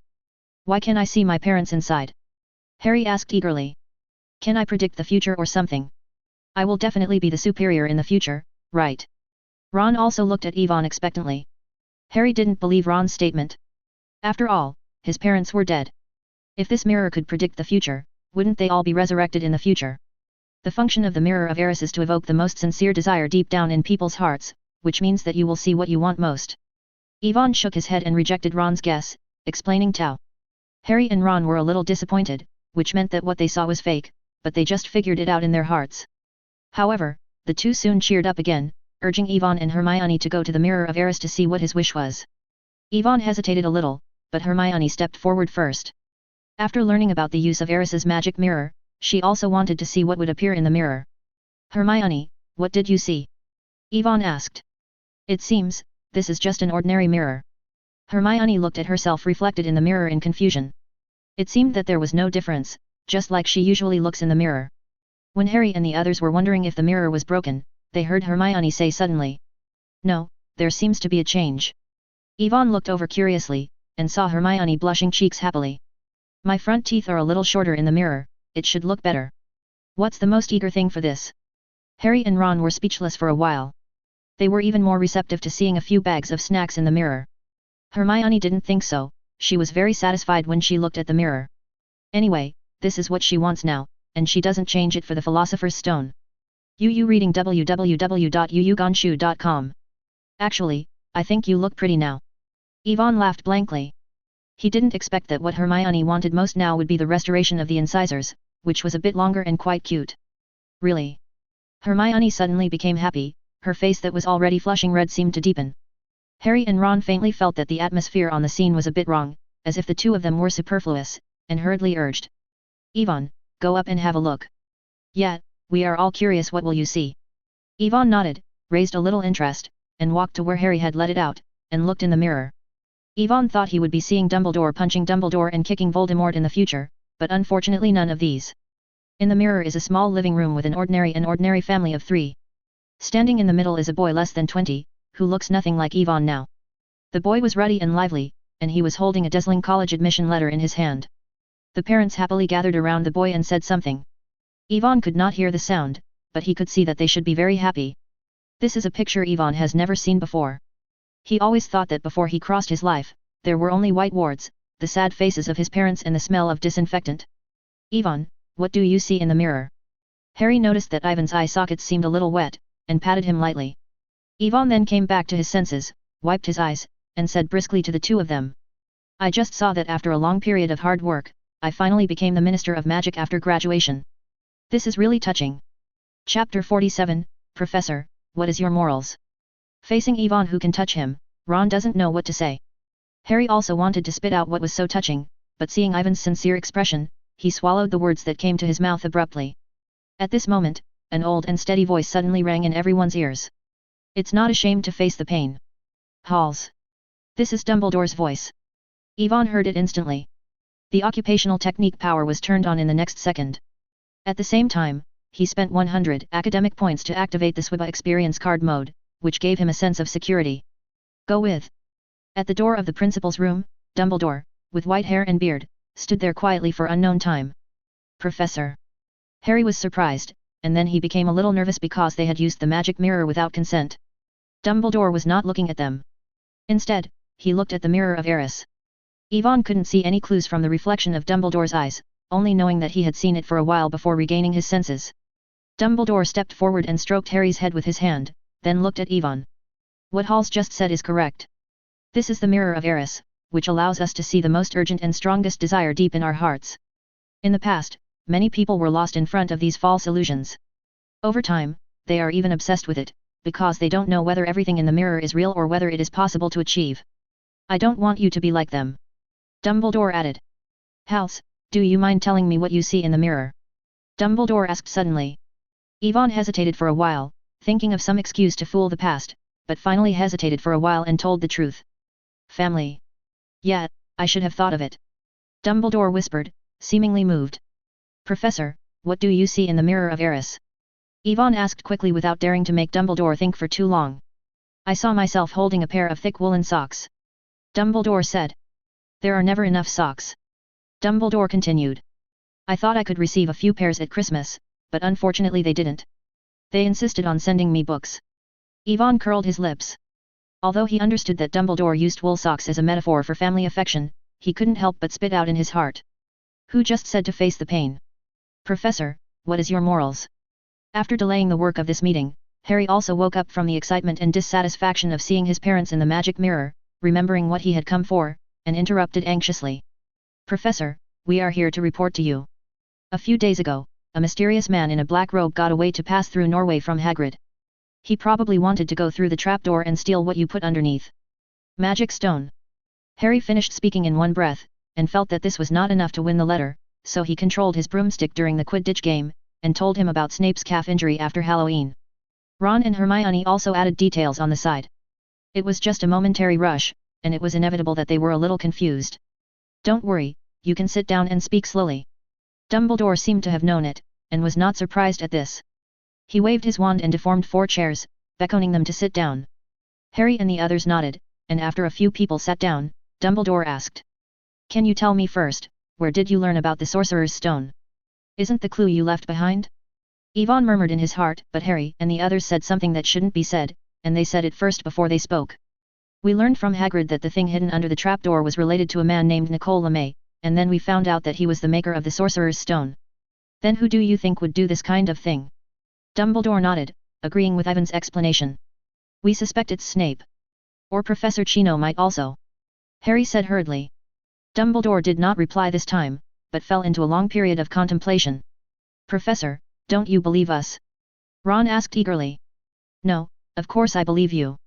Dumbledore comforted Ron and the others, and then said in a deep voice, but I also trust the professors in the school, they won't do this kind of thing. Harry opened his mouth to refute, but Dumbledore waved his hand. It is not only the three-headed dog Norwegian used to guard the Philosopher's Stone. Every professor has arranged a protective measure under that, including Snape and Chino. So the Philosopher's Stone is safe underneath. Dumbledore added. Then if there are no enemies, why did you bring the Philosopher's Stone to the school and set up so many protections there? Yvonne easily found the loophole in Dumbledore's words and asked aloud. Now that he had found the opportunity to report Chino, Yvonne was of course crazily suggesting that Dumbledore quickly resolve this potential threat. Give a professor-level enemy who is still connected with the Dark Lord to their little wizards who have just entered the school www.mdlenovel.com. Professor, won't your conscience hurt? Yvonne murmured in his heart, but he did not forget that he was running a clumsy at full speed, creating some reasonable false memories outside. Because just before the Q&A, Yvonne keenly noticed that Dumbledore had used 3 times of contemplation. They were when Harry told the story, mentioned the Philosopher's Stone and asked them who they suspected. Of course, the fluctuations in the memory of the 3 probes did not last long. It should only be confirmed whether they are lying or hiding something. Thanks to the extraordinary bonus to acclumancy in the experience card mode, and Dumbledore did not use his full strength, Yvonne successfully concealed his true thoughts. That's because I got news by chance that a very dangerous person is planning to hit the Philosopher's Stone, but it's not Snape or Chino as you said. Dumbledore gave Yvonne an appreciative look, and didn't explain more, but got up and looked at the Mirror of Eris. Anyway, thank you for your reminder. I will let other professors pay more attention. You should go back first. I am going to put this mirror somewhere else. If you find something wrong, you are welcome to tell me again. Okay, Professor, let's go now. After confirming that Dumbledore did not intend to deal with Chino now, Yvonne just wanted to leave quickly. He didn't want to stay in front of Dumbledore for even a second. Harry opened his mouth. There are still many questions to ask and many things to say, but in the end he left the principal's office with others without saying anything. Just after the 4 left the headmaster's room, Dumbledore stood in front of the Mirror of Eris for a long time and meditated, then suddenly said. Severus, what do you think? Chapter 48, Blood Fusion Potion. I said, their imagination is not so rich. Snape's figure appeared from the side of the principal's room, his sullen face very ugly. I watched Snape through the whole process with the phantom spell, and of course he clearly heard the whole process of Harry accusing him of being black. Snape felt that there must be too few deductions and insufficient deterrence. Next time, he should continue to work hard. This is not just imagination, it is more likely to be reality. Dumbledore reminded him, and then gave Snape a little helplessly. If Snape hadn't targeted Harry frequently on weekdays, he wouldn't have been caught by Harry. Listed as the first suspect. But Dumbledore knew Snape's special feelings for Harry, and he couldn't persuade Snape to change. So what? Snape stared at Dumbledore with that hollow gaze, and said lightly. The things about Chino are now clear. He and Voldemort must have a connection. What are you going to do with him? Dumbledore did not reply, but fell silent again. Would you not be able to stop Chino or the Dark Lord just because of those crappy traps under the trapdoor? Snape was puzzled, and then suddenly realized something. Or do you mean those tests are for Potter and the others? Snape looked at Dumbledore sarcastically.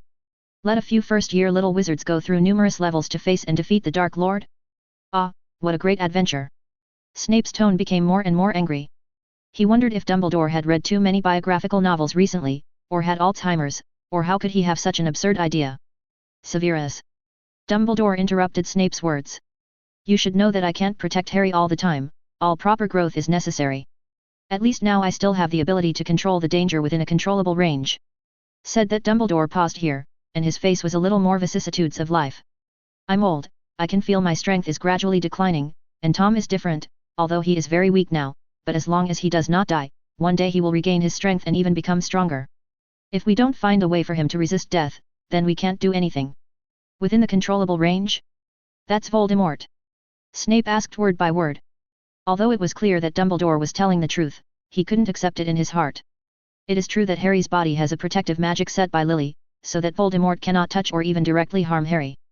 But this kind of magic is not invincible. Voldemort can use other methods to bypass the restriction, and indirectly kill the rest.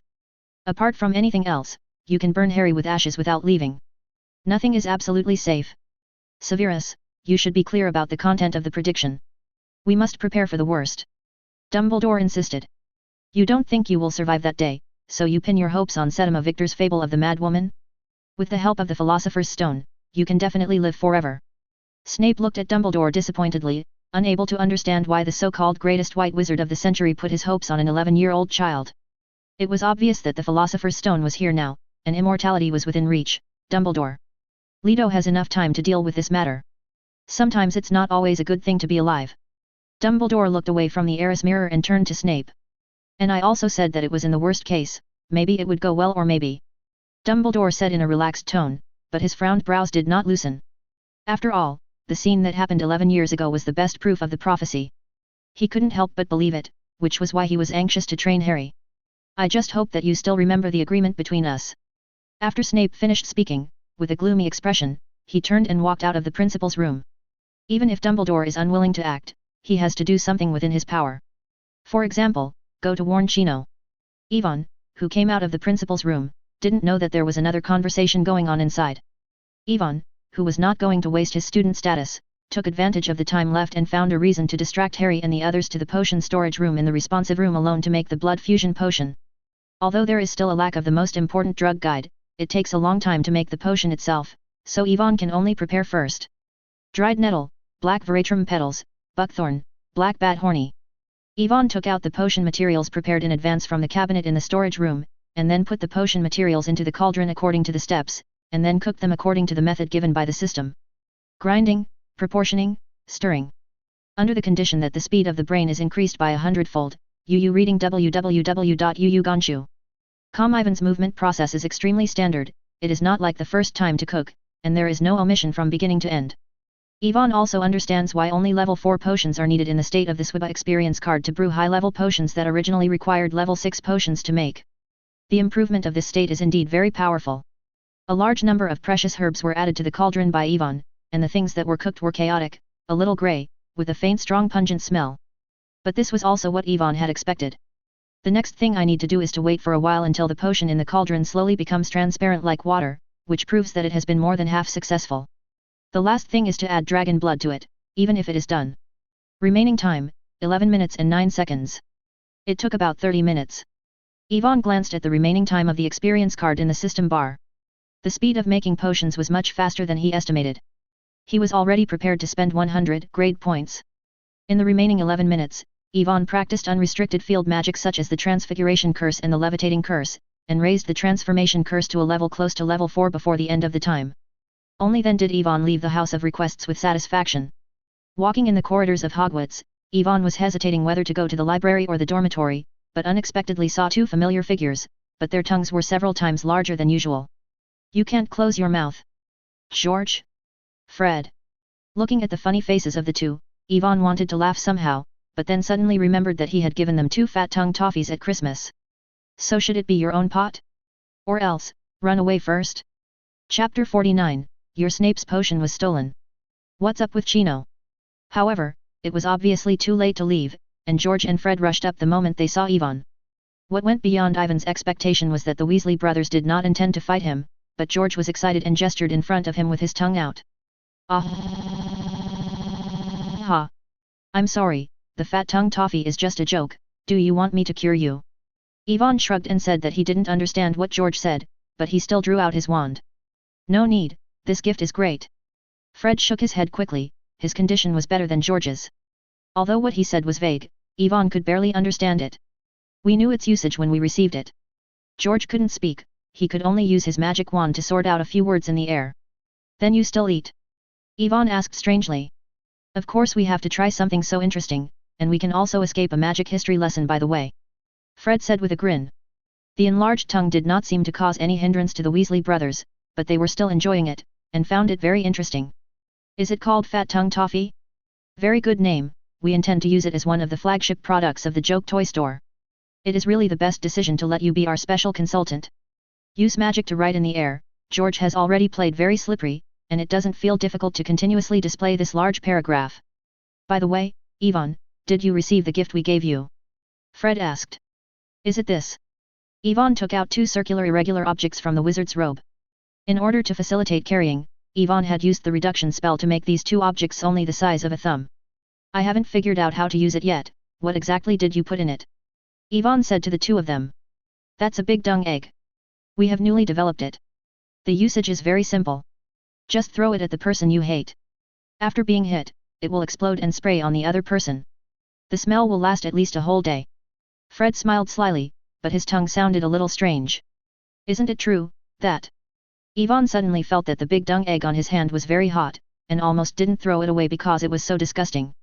Ivan even thought of the scene where the Weasley brothers were doing things in the toilet in order to get raw materials. How could that be possible? It's disgusting. Before Ivan could continue to think about it, Fred hurriedly interrupted Ivan's thoughts with a big tongue. This smell is made by a mixture of several kinds of stinky grass, but it smells like. After learning about the production process of the big dung egg, Ivan finally breathed a sigh of relief, but then he saw George waving his wand and explaining. Moreover, it's too troublesome to use genuine products. Fred and I planned to find some animal feces to fill in directly, but we kept it for several days, and the amount collected was too small. When we wait for mass production in the future, the raw materials are not enough. I had to replace it with smelly grass. After all, we can't squat in the captive place to collect that stuff every day. Fred was speechless, and gave George a fierce look. Could he not explode the dark history they studied? In short, you are our first customer. We are still waiting for you to try the effect and come back and tell us what needs to be improved. Fred patted Ivan on the shoulder. Ivan nodded inconspicuously, but after thinking about it in his mind, he didn't seem to find any place where the big dung egg needs to be used. You can only let it go and see who will provoke you next time, and then let it go. For the next few days, Ivan would go to Hagrid's hut almost every day to take a look at the latest situation of the dragon egg, and spend the rest of the time in the library, and occasionally go to the requirement room to take a look at the devil. The progress of the medicine brewing, or it was temporarily pulled out by the Weasley brothers to develop a new joke toy. With the learning accelerator of Hermione, Ivan's learning efficiency in normal conditions has improved a lot, which is why he can lavishly exchange experience card mode immediately after seeing Dumbledore. In these days, Ivan has also roughly understood the classification of the system given by the system based on his own comparison and estimation. Level 1 is about a beginner, who can release magic. Most of the magic spells of the first and second grade wizards at Hogwarts are basically of this level. As for the senior wizards, Ivan has seen George and Fred cast spells, and most of the spell levels are about the second level. Although the Weasley brothers are thinking about making fun and making big news for their classmates all day, their ability to cast spells is still in the upper reaches of their peers. After all, they both sneaked into the Forbidden Book area to read books secretly. They had secretly learned the secret magic last time in the Forbidden Book area. And Ivan's only metamorphosis curse that reached level 3 was used in a certain time when developing magic props. George and Fred were shocked to say that he could already take the NEWT transformation subject exam. Ivan also roughly understands that www.mdlnovel.com the third level curse is the level of a graduate. The fourth level spell is because there is no sample and comparison, Ivan has not made a division for the time being. The only thing that disappointed Ivan after a few days was that the plan to study in the restricted area every night was forced to terminate, because Harry often sneaked out in the night wearing an invisibility cloak. Ivan just thought for a while and guessed that Harry was looking for the Mirror of Eris. Dumbledore once told them when he was in the principal's room that he would put the Mirror of Eris somewhere else, and Harry, who was desperate to see his parents again, would certainly not give up looking for it. As a result, Ivan could only lie in bed at night and couldn't go anywhere. He could only expect Dumbledore to quickly do psychological counseling for the child. This kind of life lasted for 3 days, and there was a letter from Hagrid, saying that Xiao Long was about to come out of his shell. So after the get out of class, Ivan couldn't wait to bypass the crowd, along with Harry, Ron, and Hermione who was drawn. After all, this is a closer look at the little fire dragon coming out of its shell, who can't be interested. However, in the corner of a remote corridor, Ivan unexpectedly saw the poor and trembling Chino being forced by Snape to question him in the corner.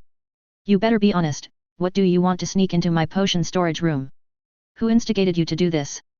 By Sien. Aconitum. Are you injured? Or is he injured? Or you want to make a compound decoction and figure out how to pass the test from other professors? I am not. I don't. I didn't do it. Chino's eyes widened, and his head shook like a rattle. He also heard about the theft of Snape's potion storage room. But your Snape's potion was stolen, what is it to Chino? Chapter 50, You can't hide this little trick from me. He is really wronged. Chino was speechless.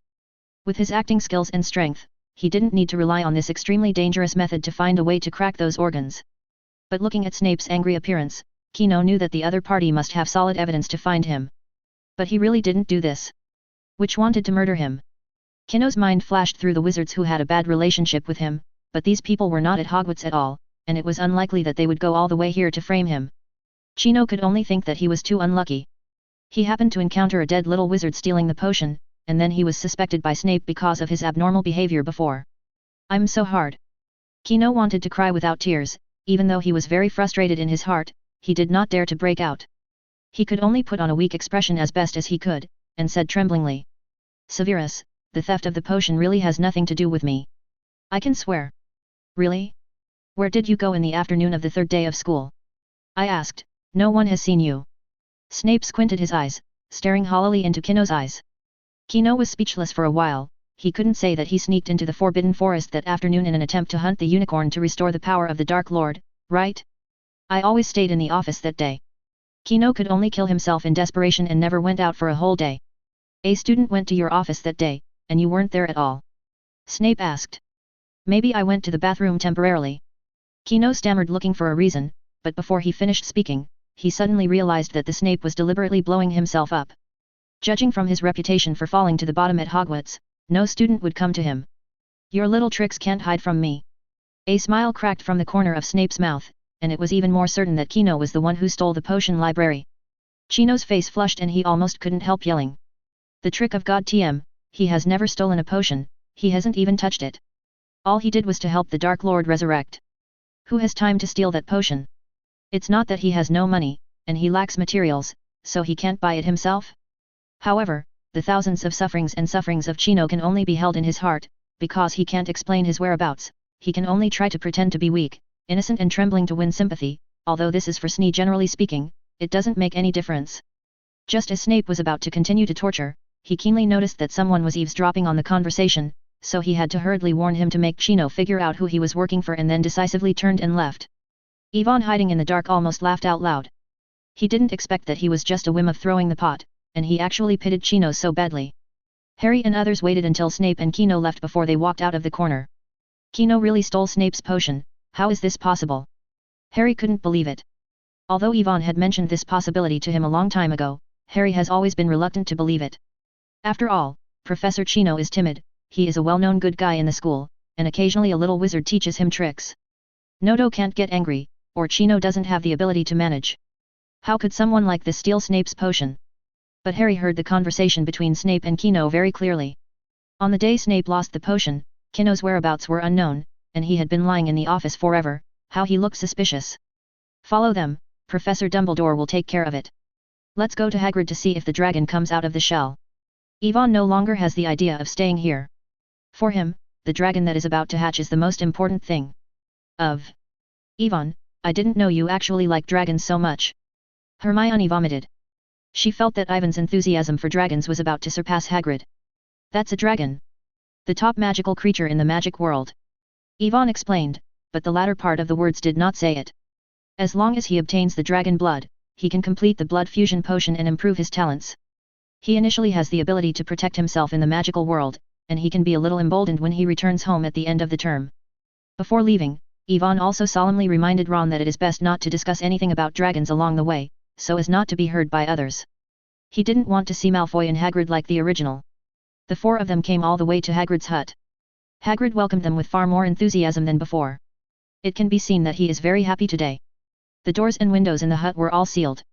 Ukansha.com only left a few small openings for ventilation, and the hot stove next to the bed radiated heat continuously. After Yvonne came in, he kept his eyes on the table, and the dragon egg was placed there. There was already a deep crack on it, and it swayed occasionally. When Yvonne got close to his body, he saw the cracks in the egg shell suddenly expand a lot. With a harsh sound, a bald, skinny triangular head protruded from the crack in the egg shell, and then it was thin and black. His body also came out of the broken eggshell, his limbs were thin and thin, and his legs were a little shaky. So ugly. Yvonne couldn't help but spit out, but Hagrid was very excited. He thought it was so beautiful, and he couldn't wait to give it a loud name. Norbo, what do we call Norbo? Hagrid stretched out a finger to tease Norbert, but unexpectedly, Norbert bit his mouth full of fangs, but because of Hagrid's half the giant skin is too thick to bite. Look at it, how much he likes me. Hagrid also didn't care about Norbert's behavior at all. Instead, he thought it was a sign of closeness, and he felt that Norbert must have regarded him as a mother. This makes Harry and the others very helpless, but given the excitement of Hagrid, everyone is hard to persuade. However, Norbert had his own ideas. After enduring Hagrid's teasing for a while, he violently opened his mouth and expelled a ball of flame, sprayed it directly on Hagrid's face, and lit his beard. Hey, you little naughty ghost! Hagrid slapped the lighted beard hard, a little frantic for a while. Clear water is like a spring. Yvonne waved his magic wand to summon a ball of clear water, poured it directly down, covering Hagrid's head and face.